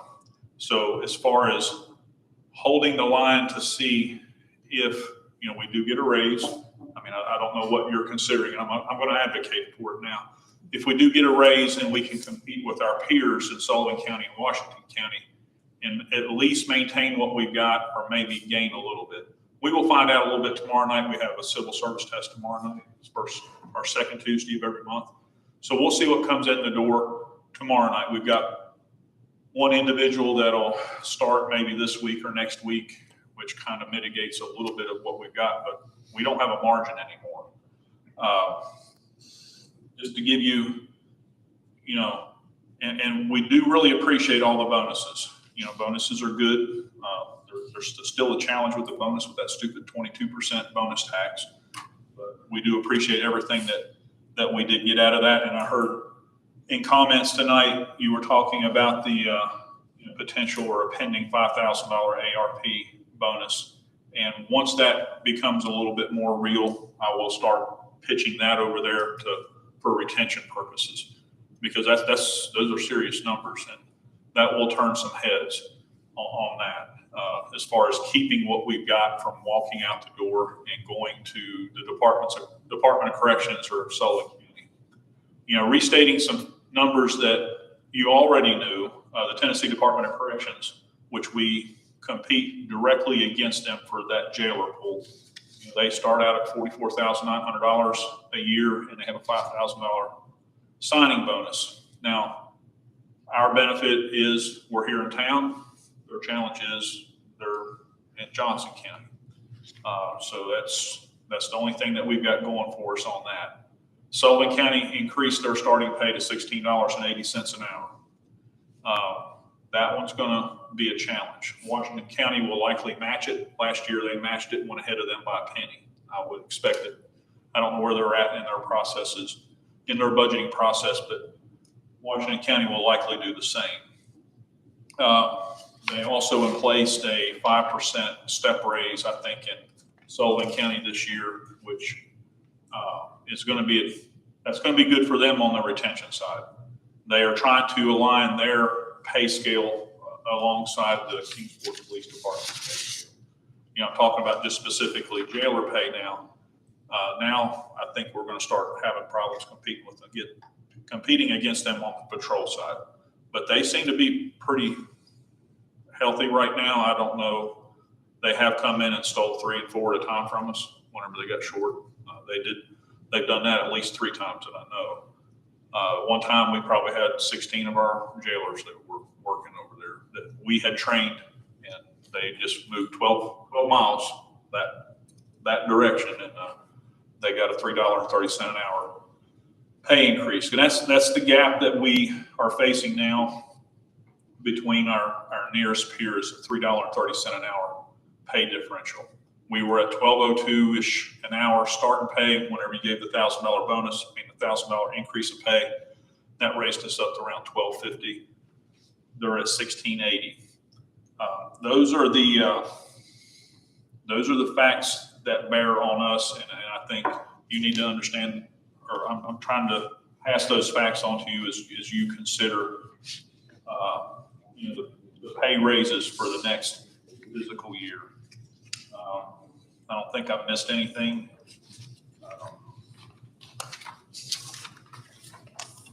On the pay, I do have a couple of alibi questions later on this general business stuff, but we do appreciate everything that we did receive from you all this year. It did help, but it's just, this is the world that we're in now. Everybody's short. I mean, we compete directly against, right now, I know ColorWorks, they increased their pay $2 an hour. They went from $11 to $13 an hour in the past month. I'm just restating things that you already know. Many of the fast food places are now starting at $13.50 an hour. So that's kind of where we are at, trying to compete both as a trade and moving into a profession. Alibis that I do have. When is the next financial management committee meeting? Because we do need to get that central heat and air project into an RFP process. We did receive a $300,000 grant. Those numbers, firm numbers came in. We don't have the final paperwork on it yet. Apparently they had a change in supervisors at that level, but the final paperwork should be in the next week or so. You said you did get the $300,000 grant? Yes, that $300,000 come in. I think, Aaron, you all set aside roughly $300,000 out of the board bill money last month. So kind of making rock soup. We got $300,000 in a grant. We got $300,000 out of the federal board bill money. The early estimates that we got in, just in order to put the grant in, they range from around $580 to roughly $900,000 in estimates. And that's about where it's going to be, as long as we have the central heat and air replaced with the inline UV lights that kill all the infectious diseases. So that's where that's at. So I need the date for the next FMC meeting so we can get that process started. It's the 6th of June. The 6th of June. When? The 6th of June. That's the first day past the 5th day. Yeah. And subject to your question, that's basically what I've got. I concur. I'm advocating very, very hard. We really need some type of pay increase. I really do appreciate what you tried to do for us back in January with the 10%.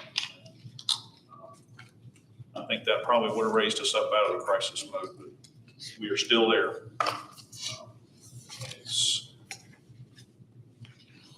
That's where we are at.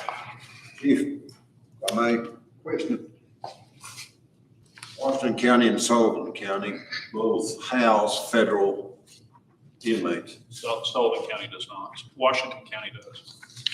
Then how is Washington County, it's not affected them because their count by percentage is worse than we are on jailers?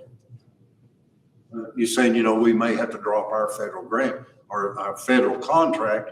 What is Washington County doing on that part? So you're saying that they have fewer jailers than us? I say they are low like us. They're way low. Matter of fact, they are complete shift shy, just like we are. Now, their numbers is greater because they're larger. So if we're confronted with the federal problem, what are they? They have the same issue. I talked to the chief deputy over there as well. And that's why we're going to try to do for lack of better words, collective bargaining, try to get more money out of the federal government. They do have a little better, starting pay than we do. I mean, I follow their numbers as well because I have to, because they're a direct competitor. Whenever they get really short, they steal from us. And, You know, I'll say steal, they recruit jailers from us. As everybody tries to maintain that revenue, because that revenue is very important. Whenever you're looking at losing potentially $1.3 million in revenue, I mean, that's why I came in front of you all back in December, I think it was January timeframe, and said, you know, we are getting close to crisis time. It's, you know, I talked then about the safety versus the physical revenue, but the physical, I mean, if you lose that revenue, I mean, you got to replace it somehow. I mean, we use a majority of that revenue to pay the $900,000 basically bill that we have on the jail. You know, that, and whatever excess revenue that we glean off of those contracts is what helps, helps us say pay for $300,000 on the facility over there to replace the central heat and air. It may end up being more than that, or any of the other capital improvement projects. Now, the one good thing, the infrastructure over there it's been a 6-7 year project. The infrastructure is very strong. I mean, our risk is on the personnel side within the jail. You know, the infrastructure is I don't know that anybody in the state can compete against it. And that's kudos to you all for allowing us the means to do that, whether it be the facility, the jail facility, all of the protective equipment that the jailers and the patrol officers have. There's nobody in the state better equipped or even comparably equipped to what they are on the jail and the patrol side. You know, I know we had our disagreements about the fleet, but the fleet's set up for the next 4 or 5 years. I mean, you really won't have to worry about it. I mean, you were able to decrease some of the maintenance monies this year because everything's going to be under warranty. So as far as the infrastructure, we were able to use that revenue to get the infrastructure to the point that you're really not going to have to worry about it near term. You know, now the focus and the challenge and the fight's going to be for, to take care of the personnel on the pay and the benefits side. You know, to not let the benefits backslide and to keep the pay competitive with our peers. There may be a time, any sheriff or any department, may have to reassess, the functions and the services that are provided because, and I understand the whole budgeting process, the planning, programming, budgeting, execution, I get it. And if you can't give any more money on raises this year, we may have to go back and reassess because you can only, the blanket's only so large. But at some point, hard decisions are going to have to be made. And I think, we are at that point. Hard decisions are going to have to be made to take care of the employees. Time of 9, 10, 11% inflation. We were already 20 some points behind the buying power of a 2006 deputy. I track those metrics on our pay increases versus the cost of living. We had already fallen behind 20-some%. We made some headway a couple, 3 years ago when we had some decent increases and HSA came along and those kind of benefits come along. But, we've kind of fallen behind again as inflation it's increasing. And these guys and gals have to take care of their families. They've got bills to pay. The hard decisions are on all of us. So at some point, we need the raises to take so they can take care of their families and we can maintain them, or we're going to have a serious discussion on services. Do I have any questions for the chief? Yeah,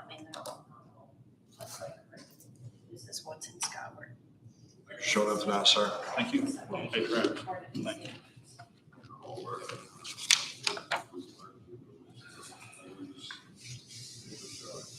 All right, so we've got functional working proposal for the sheriff's department. I think the only thing that is missing from functionally proposed would be the animal shelter? Or did you consider for the animal shelter budget, the city putting in just their regular 125? So the animal shelter, the way that one is that they would be funded at the amount they were last year by both parties, because that's the information I had at that time. So it still stands as that. Of course, I know nothing on that has changed. So that will make a difference if the split between the county and the city changes, which I don't know if it will or not. So it's currently set for what, 60-40? I think is roughly what it's set for. So there's a 1.5% swing potentially there. I thought we had, understand 68-32 is gonna be the number. 68-32. But I had come forth with full commission. Well, you all are in your budget period also, aren't you? You hadn't finished out. What have they projected on their side of the house, if you know? I'm not sure. I just know Daniel mentioned today, like, the 68-32, so. So, I mean, do you want me to change it to that? Because it's going to change where we're at. Well, it'd have to be through the full commission, because you remember the way the structure's set up right now. You've got 2 representatives from the city government. You got 2 from the county that was appointed by commissioners to go in negotiation. Well, we currently have an understanding. It's last year's, whatever it is. Yeah. We have not they have not reported out to either one of the agencies to where you can make a change. So Yeah, so that's why I left your it. number wise, you would stay to what your previous is until legislation changes. yep. That's why I put it in there the way I did, because that was the rule at the moment. And I think that's a good way to stand with it. I think it's a good way to stand with it. Commissioner Johnson makes a good idea. Have you all, either side or either agency, determined if there's going to be another gander around the campfire? We had one, and some company had to cancel, but we need to have one finish hammering it out, present before June meeting. Brad asked me about the report that we've done for all of the other departments as far as employees is concerned. I gave that out at whenever the prior meeting was that we discussed this. I did not print it out again. I just printed out the budgets. That technically has not changed. There was an adjustment that I made to the HSA where there was just a formula error in it. So I fixed that, which is in the one that you have tonight. And the red one is the one that I did. The blue one was the original one that they had submitted back in April. There was a difference in the step raises. We went in and I took that, and the step raises are in there. He and I discussed that, which he may have already left. We had discussed that. I could not come back to his number, but we went through and literally pulled every employee where they currently were at, where their hire date was. We went in and looked at the schedule that they had provided for the step raises. And then I gave him an additional, I think it was like 40% of the difference, because there was a difference there between what he had requested and what I had asked. I was hoping he would leave, because one of the things that and actually he and I discussed this, which we agreed to disagree on it. They're wanting, obviously, to put in additional raises, which one of the papers that I gave you tonight is an analysis of where we are on that based on current employees. One of the things that I discussed with him, if you look at the jail, and they have in there 19 vacancies. Those vacancies have been in there for the most part for 2 years. So my question to him was, can we reduce that number of vacancies in the budget, which gives me more room for employee raises, both for them and the remainder of the county? He didn't particularly want to do that. Those positions have been vacant for almost 2 years, some of them. So, I mean, what is the chances of us hiring 19 people as opposed to hiring 15 or 16 people? That makes a difference in the budget. So that was one of the things I had on my list as far as where I'm trying to balance, obviously, all of this out. Now that we have a final resting place, at least temporarily, I guess I should say, for this, that kind of helps me with that. But that was one of the things on my list, because if you look at the schedule that I did for the analysis for the employee raises, the way we had initially done that analysis is to put at least the positions they thought they would hire, which was 11. I'm not even asking to take it down to that point. I'm just asking, can I have 3 or 4 of those positions plus the benefits to help me balance the rest of the county's budget and help get those raises in? Those raises on that sheet of paper range anywhere from $1,000 and $500 for part-time up to the high was, I think, $3,000, and I gave mine away. So you can see the differential in the cost of that. What I would suggest is we take those 11 vacant positions out, because in my mind, those people would not be eligible for a cost of living raise because they were hired in after the first of the year, because those raises were given July 1st. There had been some discussion on that back and forth, so I left it in there, but left it as a separate line item so you could see it. That obviously would reduce the amount, the cost of putting those raises in. But in the same regard, like I said, if I can take some of those vacant positions back, then that gets me a little closer to balancing the budget without having to take so much from unassigned fund balance in order to balance it. So I was hoping he would stay long enough for us to discuss that. My thought was, if we do that, just keep in mind that as a new administration comes in, if they are able to hire a lot of people, which is what we would all hope they would be able to do, then at that point, we would address it when they got to the point where they reached the cap of whatever we put in the budget. Then they would come back and ask for those additional funds. But I mean, it's going to take some time, obviously, to get to that number of people. One of the things that I would add as an aside to this is, I don't really see this as a cost of living increase. I see this as a increase of the base salary for those positions. You know, obviously we would bump everybody up by that amount, but we need to adjust what the county is hiring. We can't, like. That was one of the reasons that I left that in there the way I did, because what I did for the exercise of going through and doing all their individual is I took what they had as their original step raise schedule and bumped it up by the $1,000 already. So this schedule shows those people coming in at that increased cost, not what's on the approved schedule, but at that increased cost.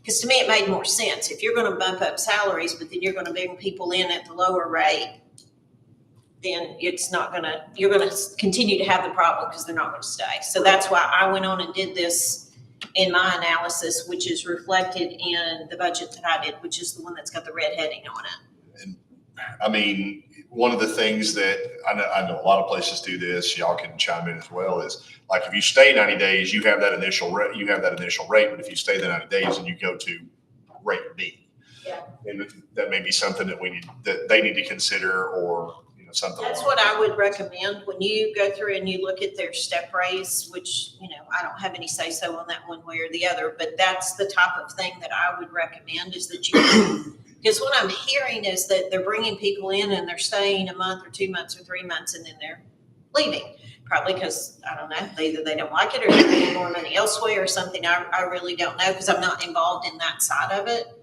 But if they are presented with a document that shows those step raises, but it shows a raise at 90 days, pending, good Positive evaluation. and so forth. That might help a little bit. So that was going to be my recommendation, which is one of the reasons I left it in that original analysis. But in the same report, as I'm sure you all know, I'm squeezing out every dime, dollar, nickel, whatever I can get at this point to try to get us to a point where we can balance this thing.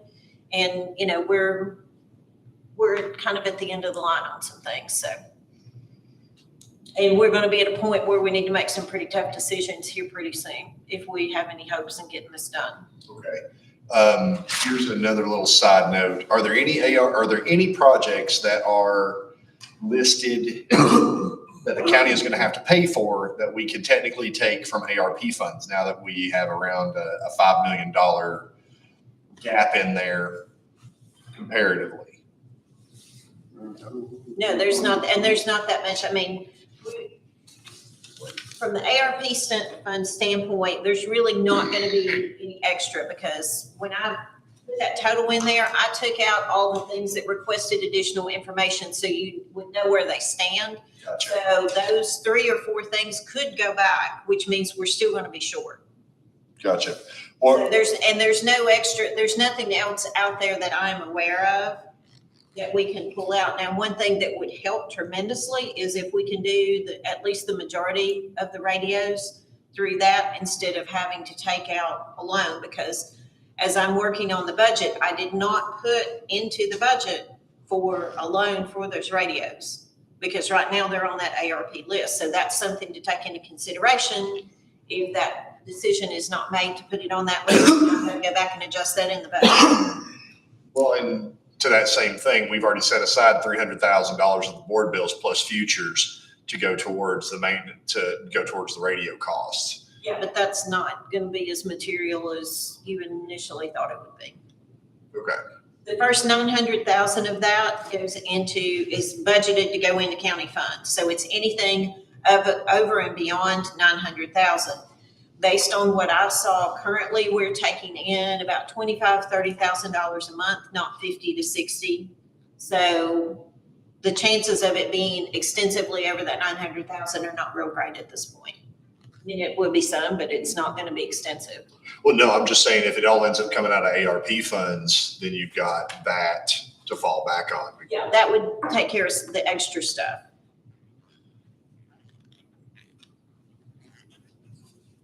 It's still 300 grand, so. Do you want me to continue on with some stuff, or what did you have planned for discussion other than the sheriff's department? Just really just getting the sheriff's department out so we had a base number to run on. If you've got other information for us, I am all ears. So, like I said earlier, the analysis that I did related to employee raises, that threw out a bunch of options. These are all options related to flat amounts, which seemed to be the way the direction everybody was looking previously. If we want to go back to a percentage, we can. However, no one seemed to be in favor of that in prior discussions, so that's why I took it out. Plus, when you do something like this, which is a flat amount, then you are going to increase more to the lower paid positions, which is what we really honestly need to do. And so that affects those a little bit more, because if you give somebody a 5% raise and they're only making $10 an hour, obviously they're not going to get a whole lot. If they get a flat amount and we calculate that out by hour, then they get more money. One of the things that was originally floated when we were doing this was that certain salary ranges were cut out of that. Were cut out of On the that. sliding scale, I took that out. I can go back in and calculate that back in if we need to.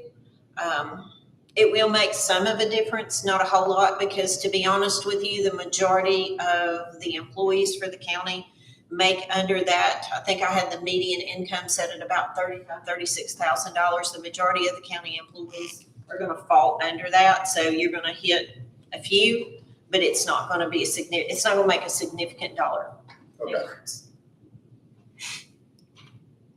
No significant change, then don't worry. So this is just something for you to keep in mind and kind of tell me which direction at some point you might want to go in, so I know where to go as far as what other choices we have to make. If this is something you really want to do and you have a specific point you want to be at, then if you let me know, then I'll know where I've got to go to see what I've got to do to balance this thing out. Who's got suggestions on where to go? Because you've got assuming you all have got the schedule.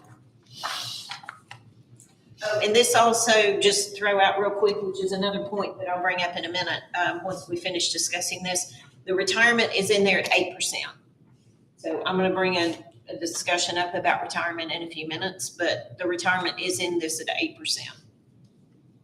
And the state said we could drop to 6.2. 6. Actually, it said 4.25, but I don't want to do that. That would not be a wise choice. I'm kind of sketchy about the 6 at this point. I know, I'm a little concerned about 6, but I think since they said we could drop to 4, I think 6 for 1 year would be okay. I would be hesitant to do any more than that. Yeah, we've cut it for 2 years then. No, it's been paid at 8. It was supposed, so last year, since we're on that topic, so last year it was budgeted at 6, but it was not reduced for payment. So it was paid at 8, but it was budgeted at 6. That's why we're having so many budget amendments, and you just be prepared next month, there's gonna be a lot. Because we only got through some of the discussions with the office holders as far as where they were gonna be short. So some of them got done, so we just ran out of time to get them all done, because that's a sit-down discussion about this is where you're short and this is why and all that stuff. So if we make the reduction for this year, we will have to, at the beginning of the fiscal year, make sure that everything is in place so that we are actually paying what we budgeted. Okay. So no reduction has been made. So how do folks feel about that? It's supposed to have been done, but it wasn't.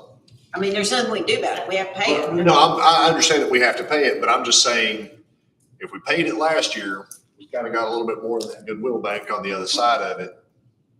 Yep, that's the only reason I'm suggesting maybe we might want to think about going to 6. I'm just trying to balance the budget. So if we do that, and we take out some of those vacant positions, will that allow us to hit in that 2,000 or 2,500 range? It'll get us a whole lot closer. A whole lot closer. Did I understand correctly? I might not be following you, but there are no positions being removed from the sheriff's budget, right? No, what happened is they've come back and said they have, I mean, the number has changed multiple times, but right now what's in this budget is they're saying they have 19 vacant positions. I went back and looked for, whether it was 2 or 3 years. They've not had that many people for that long. So what I have asked is if we can take the vacant positions that they're wanting to put in the budget and reduce that by either 3 or 4 people in order to get closer to balancing the budget by putting raises for everybody, including them. They're in agreement to do that? Well, he and I discussed it, and he did not want to take those out, but he came back earlier, which is why I was hoping he wouldn't leave, and said that they hope to get to hire a few of those. And he had asked that I put in 11 in this example of putting in these raises. So I'm not even asking to take it down to 11. I'm asking if we can take 2 or 3 of those vacant positions out that he's showing that we have in the budget, so that I can take that money and apply it to what our deficit is going to be in order to get these raises put through. Otherwise, I don't have the money to pay for them. So, I mean, I've got 4 suggestions of things we can cut without having to go back to all the separate departments and say, cut your budget by 5% or 15% or whatever, because we're going to be at a point where we're going to have to do that, or we're going to have to take it out of the unassigned fund balance. Based on what I'm looking at right now, and I'm going to have a discussion with our auditors before I say for sure, but it doesn't look like we can take anything out of debt service, which is what they did last year.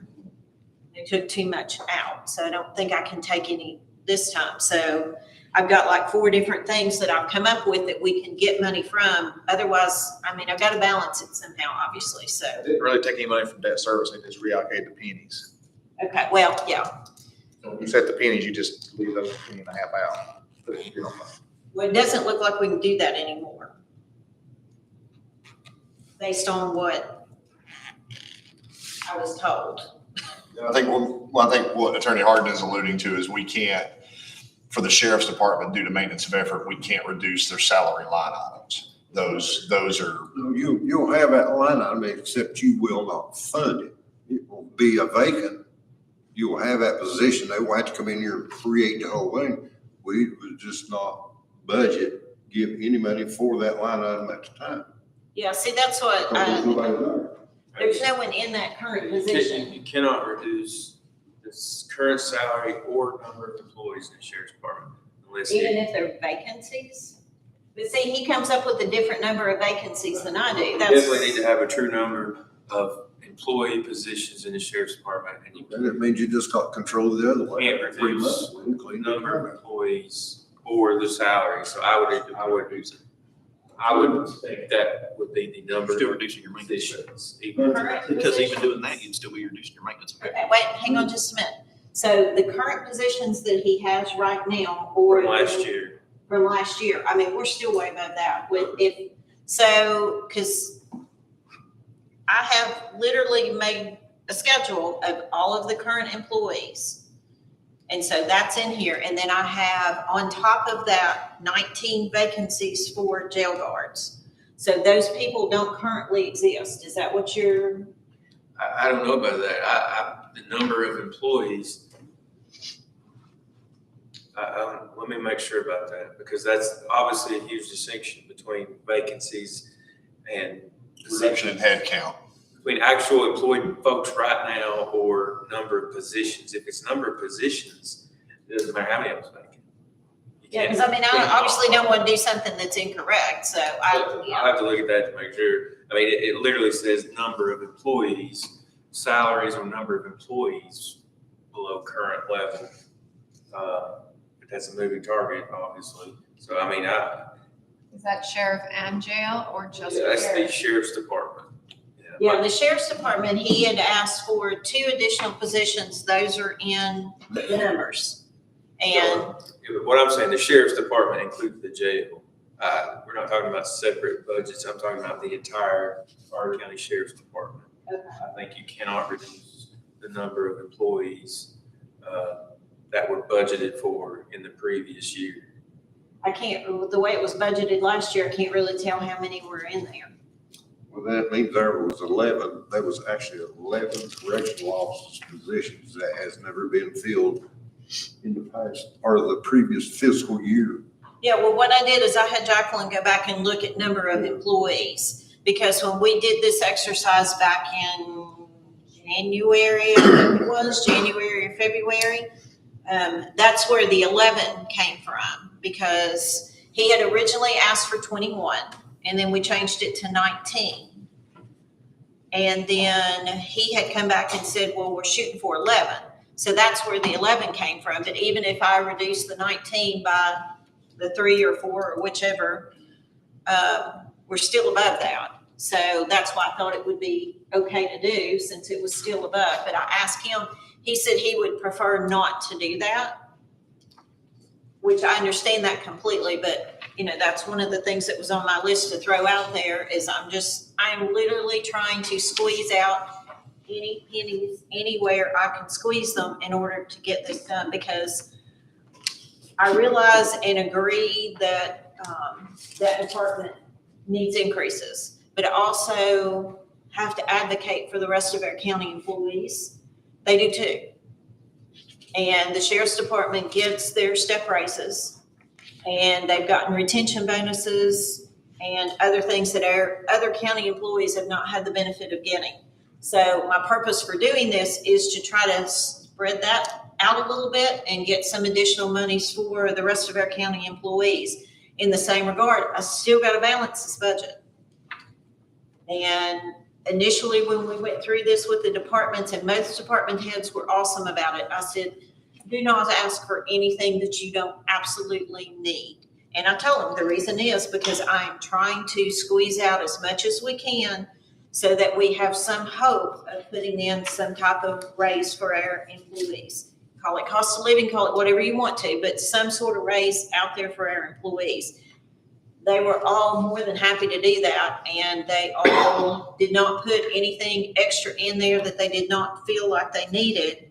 And some departments, except for honestly, the smaller ones that really didn't have any wiggle room, they were able to put in all of these other increases for, travel and cost and all these things that are coming up due to inflation without raising their budgets. They didn't raise them a lot. We'll just put it that way. So they did a good job. So to go back and ask them to cut it again, it's going to be, for the smaller budgets specifically, that's going to be a little challenging to do that. If you go back and tell them to cut their budget and they just go in and cut the budget just to make the numbers work, that's not really you're not really accomplishing what you're trying to accomplish. That's probably what's gonna happen, because, I mean, I really did. I sat down with most of these office holders, and we went through line by line, and we looked at stuff, and I said, well, you really need to increase here and there. Can you pull out of this, or can you pull out of that? Or if you look at last year, you had this much money left over in this line, so can we take a little bit of that? And I know most of them weren't used to doing that from that standpoint, but that's just the way I normally do budget. So at that point, I didn't know any better, I guess.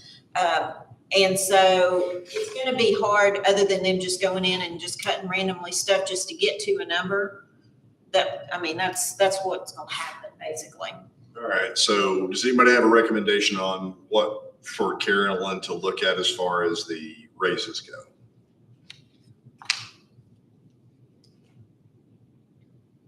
I mean, you can tell me what to shoot for, and I can come back and tell you whether we can do it or not. I personally would love to shoot for 2,500, but if that's an impossible task, 2 would be good. And I wish we could do 3, but I don't really see that occurring. I threw that out there, but there's no way I can get that to that. I wish I could. Well, I mean, there is, but it's a way y'all don't want to go. So I'll put it out that way. You know, there's only certain ways I can come up with more revenue. You know what those are. I'm not gonna say it. So that would be up to you all. But I mean, my hands are tied. Yeah. Well, what she's referring to is raising the property tax rate. And in many cases, I would say probably 30 to 40% of the county make below what the current county employees make on an annual basis. So we're taking money away from people that don't really have the money to give money to people. Yeah. So, I'm trying to avoid that, the discussion of that, but. How do you figure on a 52-week sale? Don't you figure? But 2,500, you'd be adding what, $48.07 a week, give or take? about $50 a week, yeah, per employee. You know, if you go on flight and scale in the analysis of this whole thing versus the previous years that we have set in the county, and we have held our present tax rate with no increases and no tax raises at all, we're going to get caught, and it's right near the pinnacle right now. I think the only thing that saved us over the past couple of years would be the internet tax, collecting sales tax on the internet, and that coming directly back to the county. I think that's been the biggest thing that has been able to save us a lot to do a lot of those things. What's going to make it hard is when we do have to raise it, it's going to be a percentage that's unbelievable because we're in the start of a recession and everybody's quite aware of it. Fuel is going to hit people, grocery costs, availability of products, and everything else. Well, folks, the price for government business, the services that we provide, it goes up also. So if it goes up, we have to cover it. Now, you know, we have taken from the debt service fund, we've taken it from TCRS fund, we've taken it from unassigned fund, balance fund. They're getting down there right on that line where there is none left. And if you go and look, you can actually look at the property tax revenues. Our number may not be the lowest as far as it goes, but we don't get as much per penny. And also many of the other counties have a wheel tax on top of that supplements it. I'm not saying, You know, we provide additional services too, because, you know, one of the biggest factors about this year's in the budget from the finance management side of the house is in the request of the department heads to verify all their positions and their salaries. All right. If you take your time and look down at the amount of the salaries when we're talking, we're above the medium. So I just say here in county, just on the sheriff's department, maybe I'm off one, maybe I'm two, but I've only got 16 that are below the median. You know, but then you go over to the right-hand side of the page when you see what we're getting paid and what your benefits included on it. Our outside counties can't touch us. But I know they say, well, you can't take your benefits of beans and bullets. Well, you take your benefits and that's going to be either you're going to go in bankruptcy when it has a medical problem where you can't afford. Where do you think all that comes from? and the upkeep and maintenance and all. And we're not second to anybody on benefits. Yeah. So accumulation of all of that totally. I mean, there's some good wages paid here. Is it match Washington County? No, we don't have the resources they do. Yeah. And I'm gonna say there may be a few pennies here and there difference in cost of living between the borderlines. You know, and we have a percentage of low incomes that nobody else has, and it'll always be that way. It's like 60, almost 60% is Alice. So that's crazy. But then there's light at the end of the tunnel. The trustee, the registered deed, Taylor, he told us that was what, 125 new starts and residents in this county at this period of time. And I'm sitting back saying, where in the world are they getting their money for? Because of looking at the cost index of building materials and things like that, it's 30% or more. You want to shop, just go, I can get two before Lowe's or any for their competitors. You know, the whole tree. No kidding about that. Yeah, and by the way, you brought that up, I will make that comment. So basically any new housing that he's mentioned is in the revenue budget. We're not gonna put that in there because I needed that money. Yeah. To get closer to getting to where I needed to be. So that is in there already. All right, so is the general consensus to aim for 25 to 2,000? So one of the two, I'll just see what I can do. Let me throw a couple other things at you for thought, food for thought. All right, so before tonight, we were closer to break even than I thought we were gonna be. So that is good. That's without any increases. So some possible adjustments to think through. We can take retirement to 6%. Does everybody agree that we look at the numbers at least for that 2% for this year, considering we already thought it was down there anyway? So go ahead and do that one. Okay. Insurance is budgeted at 15%. I can take that to 13%. It's not a lot, but at this point, I'm looking for every nickel and dime I can find. Well, if that's what they've come back and quoted us as 13%, They quoted and they have confirmed it. then run it at 13. Okay, so property and liability insurance has come back as actual. I had it in there as 15%. So I'm gonna go back and set it back to what it actually is. It's not a lot, but as I said, I'm looking for every single penny and dime I can find. Yep. Now, the allocation between departments is going to change because it was not correct to begin with. So the total will be what it is last year, but allocation between departments is gonna change. Okay. All right, so I'm gonna do that. We did just get the trustees report today. So I'm gonna look at that and see what sales tax is. We'll see how that comes in for April. I may be willing to go up 1/4 or 0.5% on that, but no more. Okay. I do not want to put us in a situation where we've overestimated that revenue. With inflation and things being the way it is and people's income basically shrinking because of the inflation, I don't want to overestimate that number because that's going to cause us problems down the road.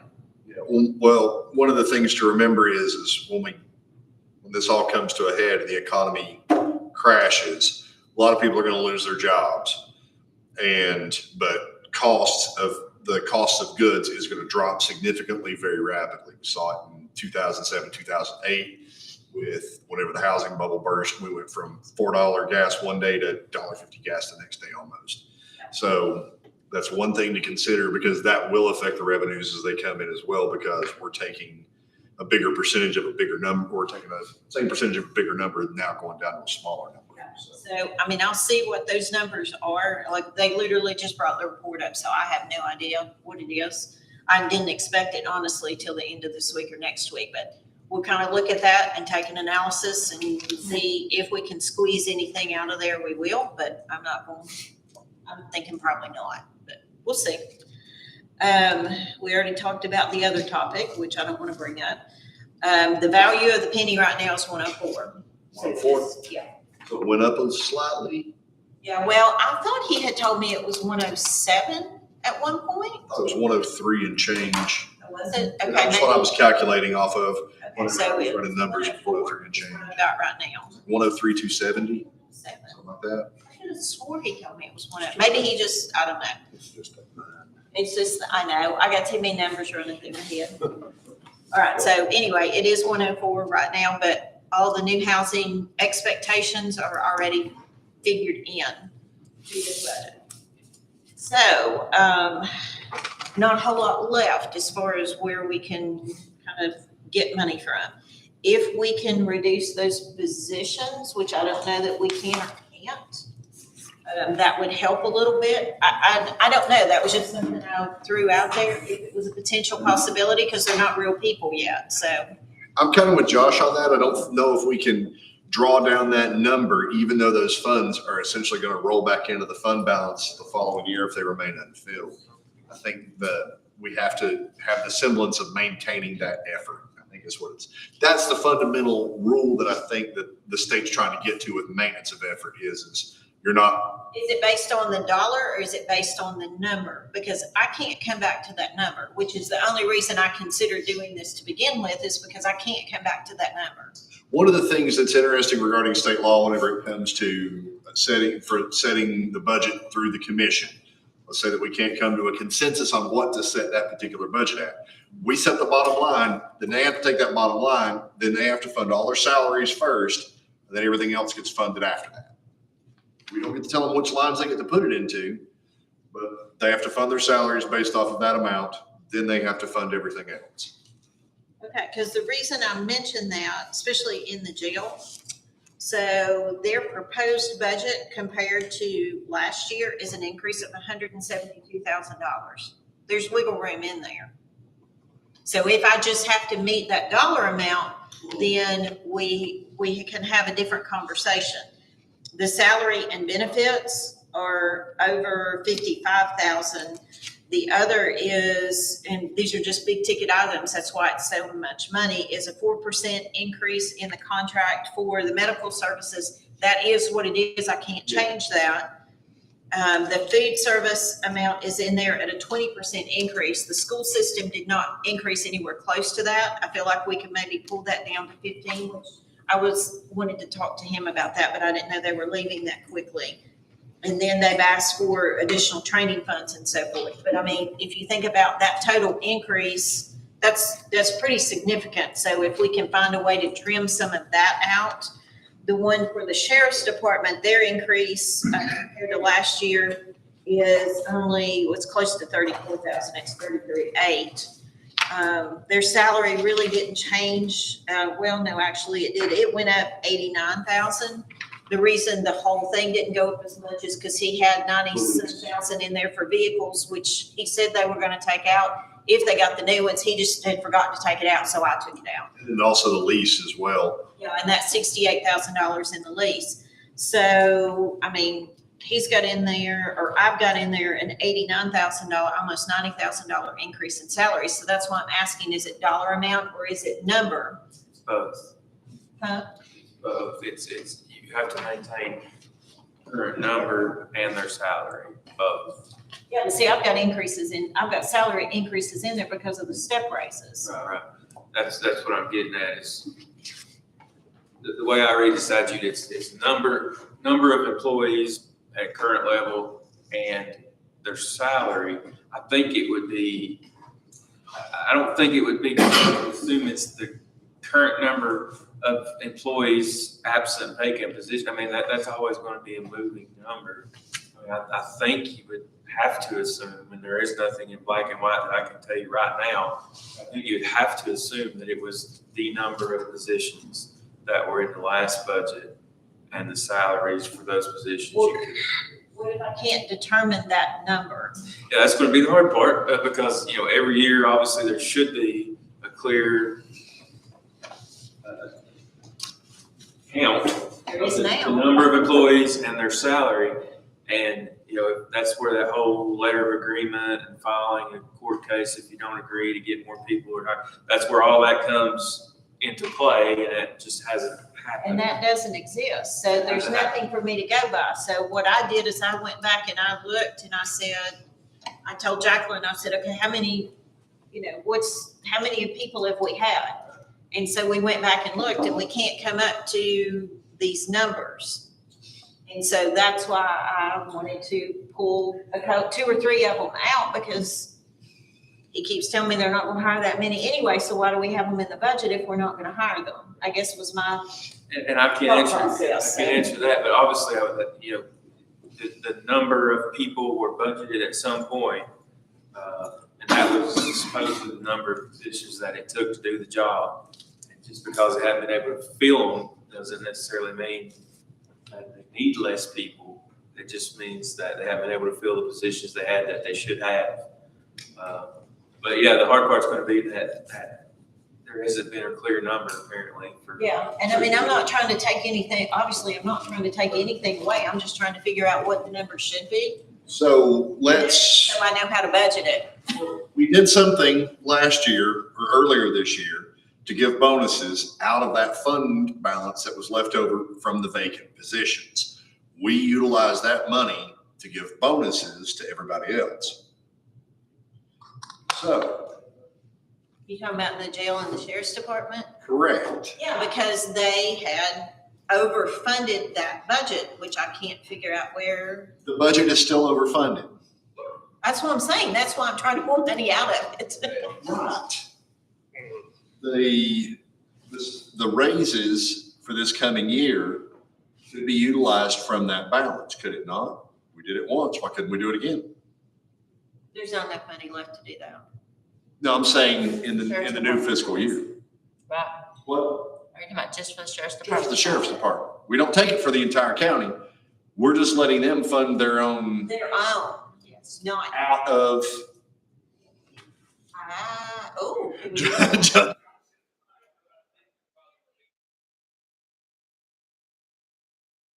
Fill all those positions.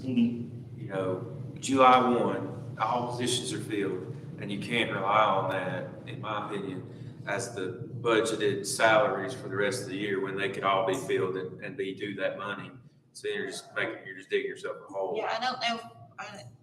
By giving a raise, you're effectively, by using that money to give a raise, you're effectively eliminating that position because that's a reoccurring cost. The bonus, giving a bonus towards the end of the fiscal year with the money left over will be one time. So you're not. It's unexpended. Valid point. Valid point.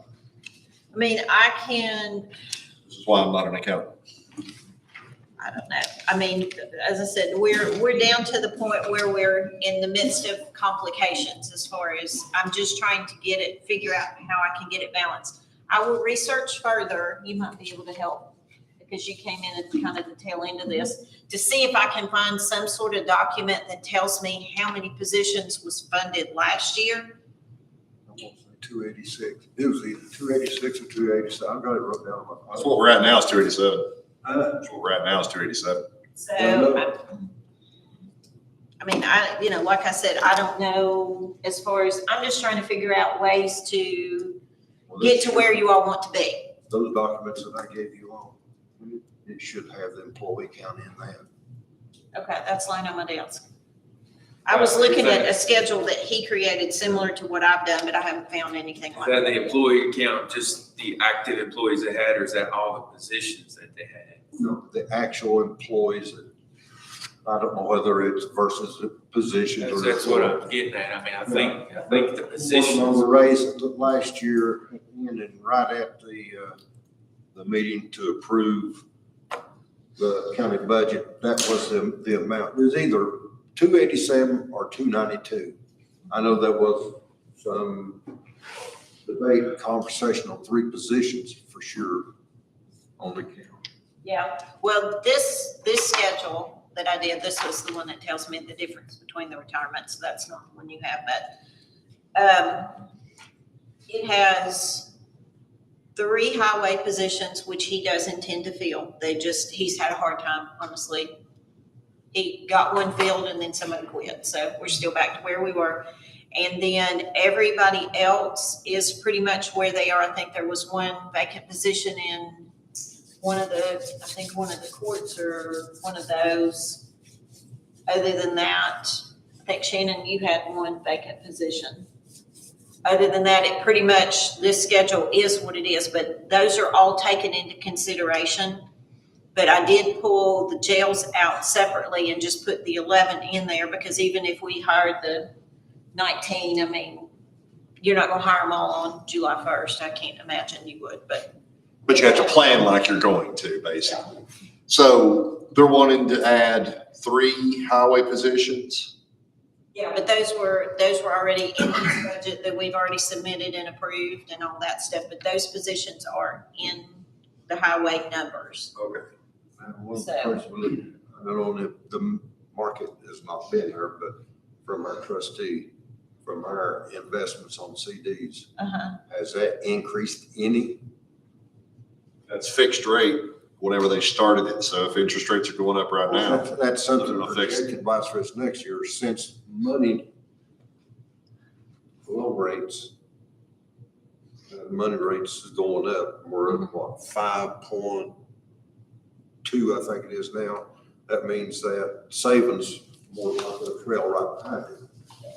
So that should be an issue, because I know that savings wise, our investment wise has been just almost nothing. You know, so. It would probably draw more interest than the piggy bank. I know the big, Okay. the biggest thing would be is, we can go to the mayor and ask them to reduce their electric bill and everything. Because this is not hog killing season, see?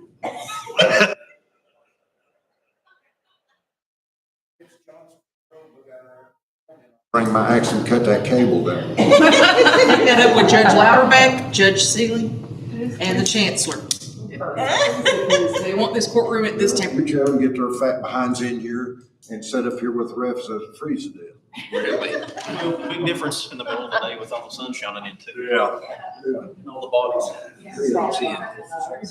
When I say Josh controls, that could be easily over a road.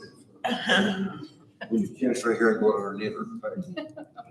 Well, all that being said, that's kind of where we stand. So, I mean, you can look at these numbers and you can see what we've got to shoot for.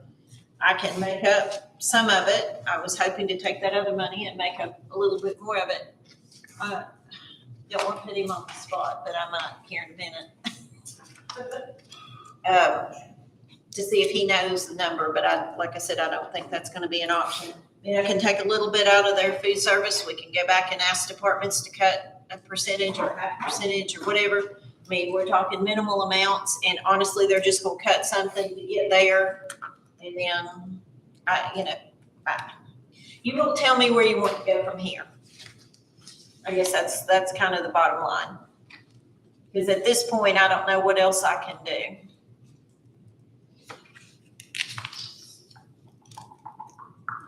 You reappeared.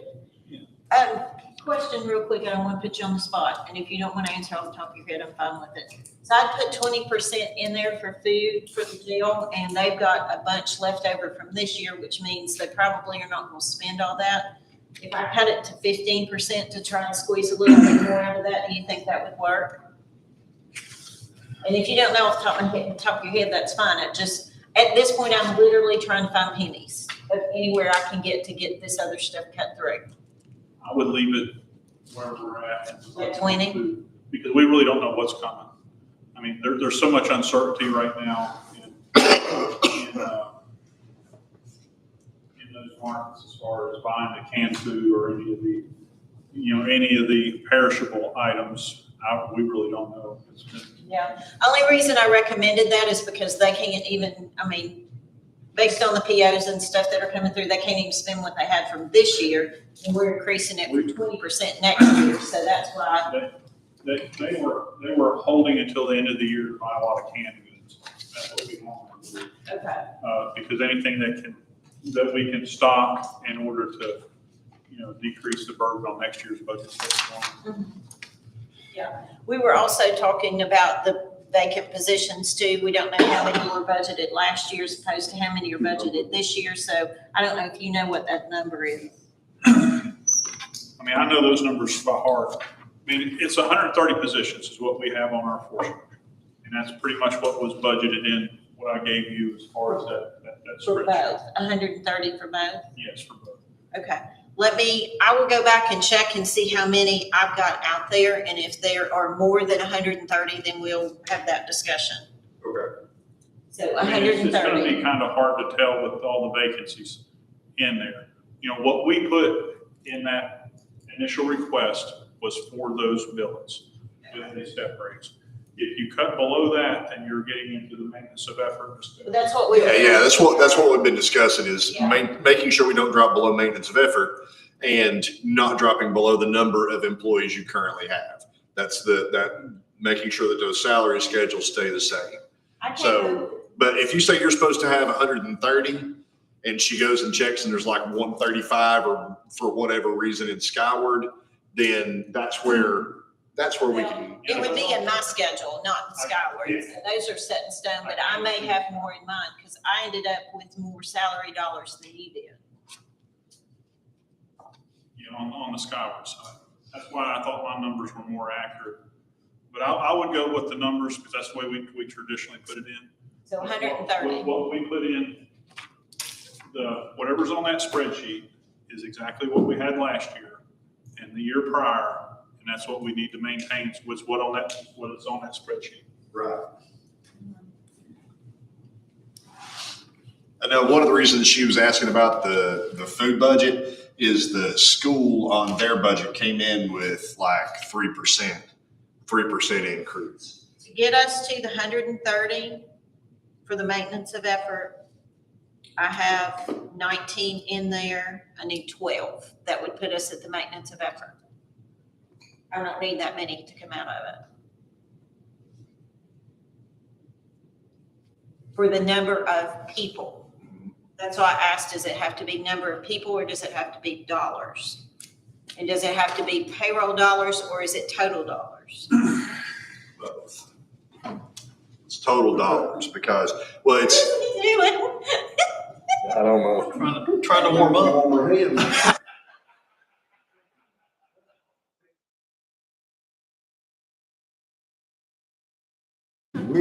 So, Yeah, I don't know. It's the number of. Freezing me to death the whole time. yeah, and the total salary. Said you've been freezing him to death all night. Do what? It's the number of employees and the salary. These things from here down. So as long as I stay at 130 and don't go over his, I said on one, don't go I'm chill. under what they were allocated last year for Can't re- salary. Cannot reduce the salary or the number. That's what. You can't reduce the individual salary or the number of positions. Yeah, I don't know. That's what I'm trying not to Right, do, yeah. The so- individual salary, not. Yeah, I actually have more in I there got you. than what it was before. Okay, I maybe can make that work. We'll see. Oh, here we go. Long as we are not dropping below the maintenance of effort, that is. That's what I'm trying to ask. That's what I'm And trying with to the step figure out. raises and, you know, with the way the allocations are set up, making sure that we're not, you know, going in the wrong direction. I think that would, Yeah. making the numbers match is what we need to do. That way we know what we're supposed to have and what we're supposed to be paying out every time. I'm gonna go, If they have positions, they add positions, and we just add them to those numbers and proceed from there. all right, so I'll go in and make these adjustments. I feel like this is just a moving target. I mean, every time I look at it, it's different. So at some Yeah, it point, we're is. gonna just say, here it is, and then be done with it and say, that's the end of it. Well, whenever it falls to where we like it, stop it right there. Okay. So that being said, we got some work to do. The school needs to come back. Did they decide if they wanted, or you haven't heard back from them, I guess? They talked about coming Thursday night, because tomorrow they hopefully will know their insurance cost rate will increase. What they want to do for raises on their end and how they're going to staff all the teacher positions to make up the difference. But that won't affect That won't affect the county this. side of it. But they still need to come back with their final proposed budget. And then also the school project. They wanted to talk about school project as well. So depending on what you guys decide with the budget hearing schedule is what I can relay back to them. I gave them all the dates for the hearing and the workshop and your meetings. So, but they have a very limited time frame with their 60-day bid for the school project. So they really can't wait until the June commission meeting. June's the mercy, don't. The June, ooh. So that's a problem for them. That's a problem for us too, because we won't be able to get it through the. It's gotta go to budget, financial management. They should have had it here tonight. We're about 1.2 million over the. Tried to get them to come effort tonight. on school teachers. Yeah. To start with, they want additional. And then they want to go on an increase by 1/3, $30 million project. Yeah, basically. All right, 30 so, million right there in itself. Well, they're cutting some staff positions there. They cut out their huge gym. Look how much money they'll save. Sorry. No, it's, Just gonna that's address what's the getting ready to elephant. come up, and you might as well just face it. They're coming to a scheduled county meeting, correct? the 17th is, or the 12th is a budget here. I know.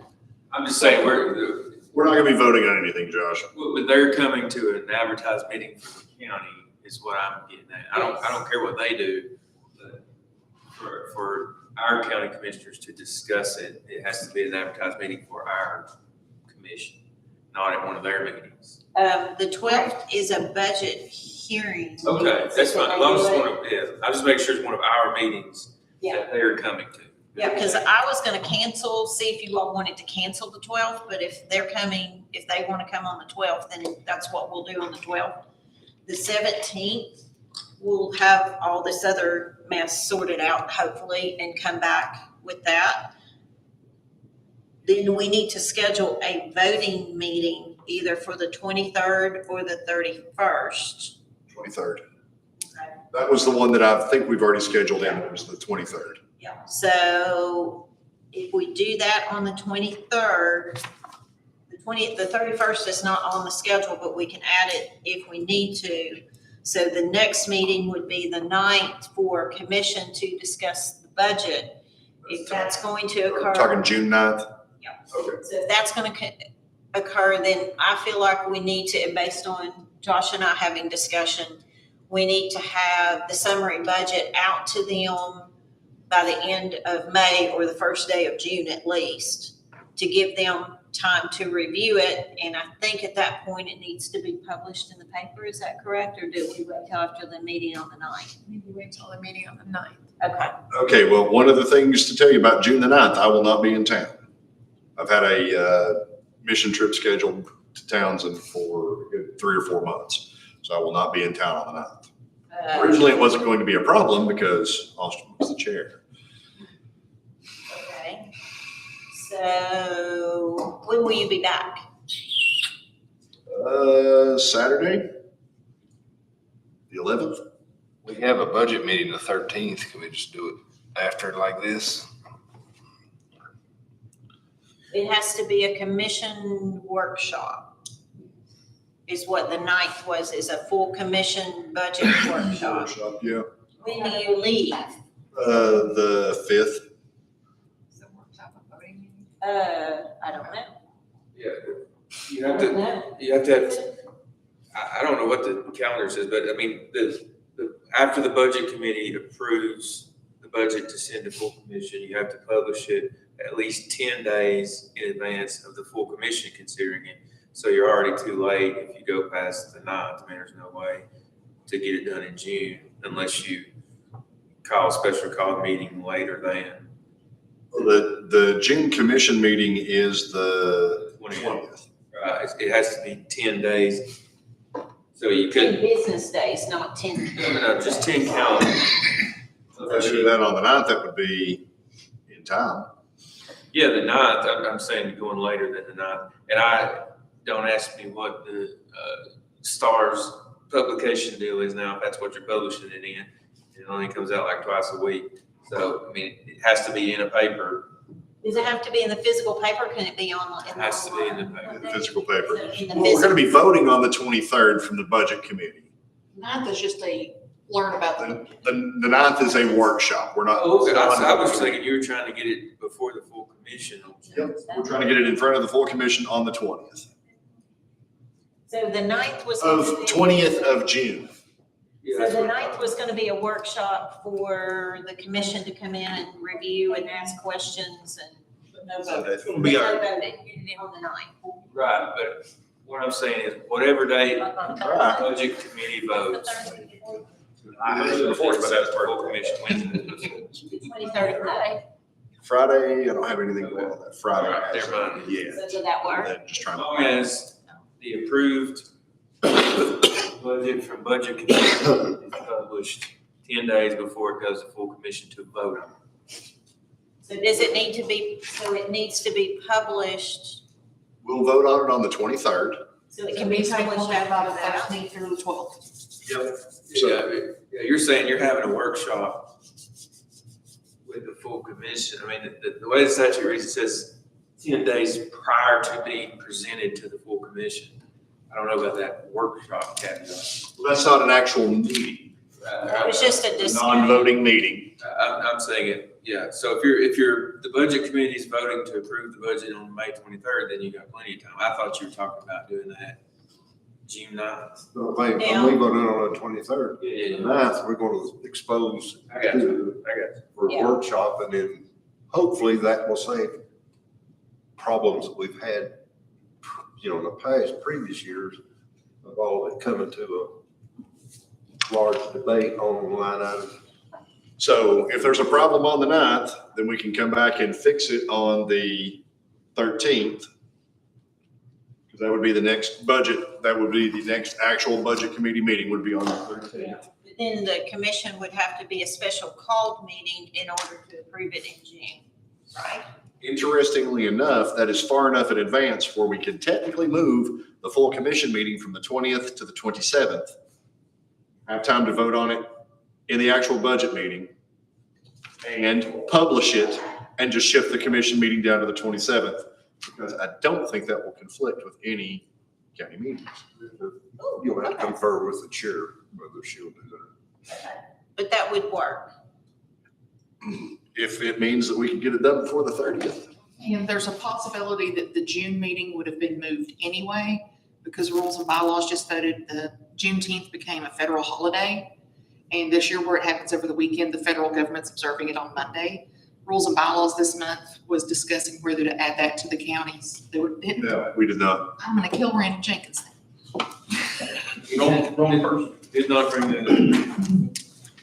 He was supposed to bring it So that up so would we could be- add it to the county's, holiday calendar, because we can't approve it as a county holiday. It's not on that approved list. And that So was, that would make the meeting date anyway.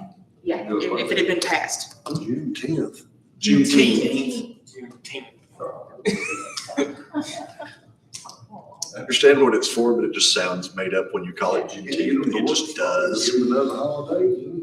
With it occurring over the weekend, the federal observation was gonna be on Monday, and that would have been the date of the June meeting. So, But that didn't happen, right? I wasn't at the meeting. No, It did not happen at, it did I thought not happen at the I meeting. thought Aaron was there too. It We did not. didn't talk about that. But we can still potentially, Bring it up from the floor. So it still could be, yeah, I would probably try to shy away from bringing it up from the floor, but we may be able to just shift the meeting anyway, then hit it the next rules and bylaws. See what I'm saying? would it still be in, No, because if you do it the next rules and bylaws, which is the 1st of June, and the commission doesn't approve it till later in June, after the holiday. then it can't be holiday. But we can still move the meeting. That was. You can still move the meeting. I can still move the meeting, so. Okay, we got, what do we have, 17th, that's a budget hearing. again next week? So, yeah, so I guess what we do is then on Thursday, we'll have the schools come in and do their thing on the 12th, and that's agreeable, correct, Josh? Yeah, as long as it's a meeting for us, that's. Okay. I'm not worried about it. And so then on the 17th, we'll come back and we'll discuss all of this, and then, so if I cannot, let me ask this question. If I cannot balance the budget based on what we've discussed, where do we go from there? Da-da-da-da.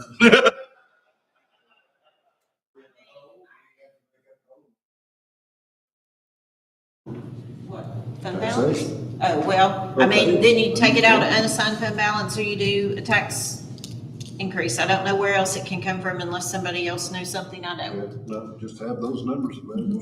Okay.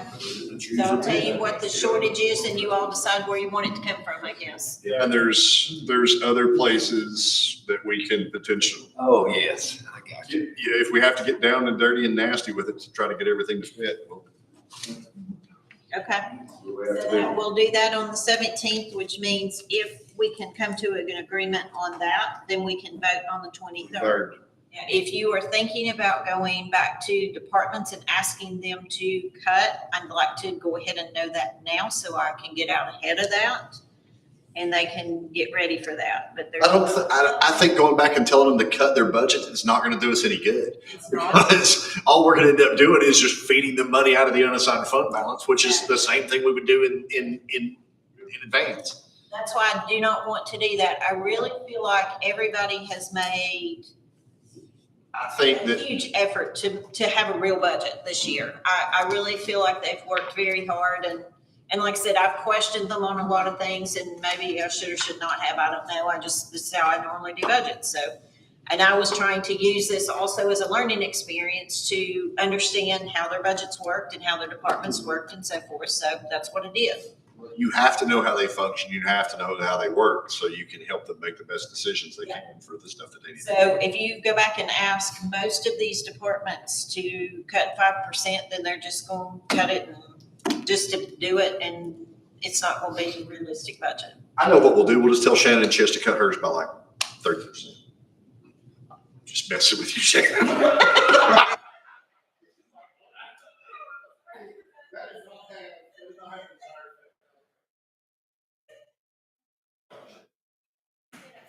Nothing else, we're gonna have a marshmallow roast fire behind the courthouse. The 17th, the Tuesday hearing, Gil and I will probably not be here. They got May Day at West Side for our fifth graders. Holler at Layla or holler at Ginger to be here if you don't. June. So the 12th for the schools, the 17th, come back. 17th, we wrap everything up. And the 23rd, we'll do the vote. And it's really, I don't want much else on the agenda on the 23rd. That's it. We'll have, like I said, we might, if you want, we can do a short budget here. That way people can comment and stuff like that. Then we just open the. That's like a full budget.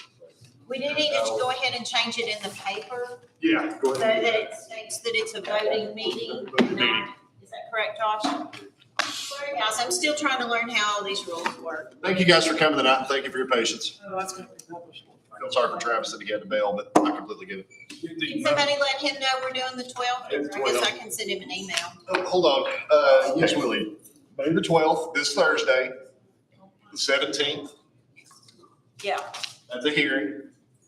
so just keep your eyes posted in your email about the 12th, because if the schools don't come, then we'll probably. Cancel. Yeah, because there's no reason to have the meeting if they're not coming.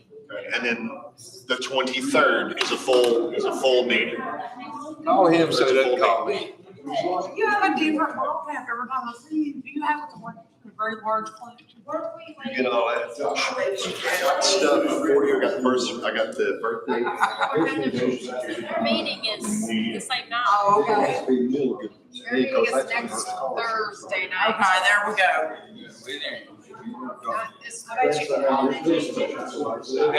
yeah. So you got the 12. Oh, that's good. Voting meeting is the 19th. You would be messed up. Back and fill any information you School project then. Go up there on Wednesday, so you want me to. Bye-bye.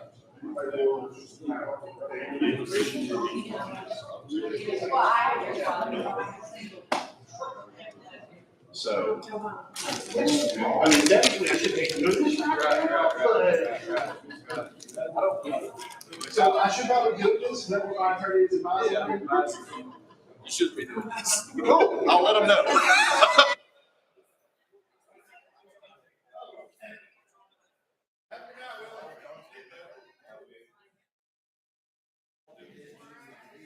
Finally, after they got it activated on the people, I went down to actually, I took our main cord and I said, we're now getting thermostats in it. Took the computer. I'm more up on the trustee. All right, I'm leaving. Isaiah, thank you for sitting in. Oh, good morning.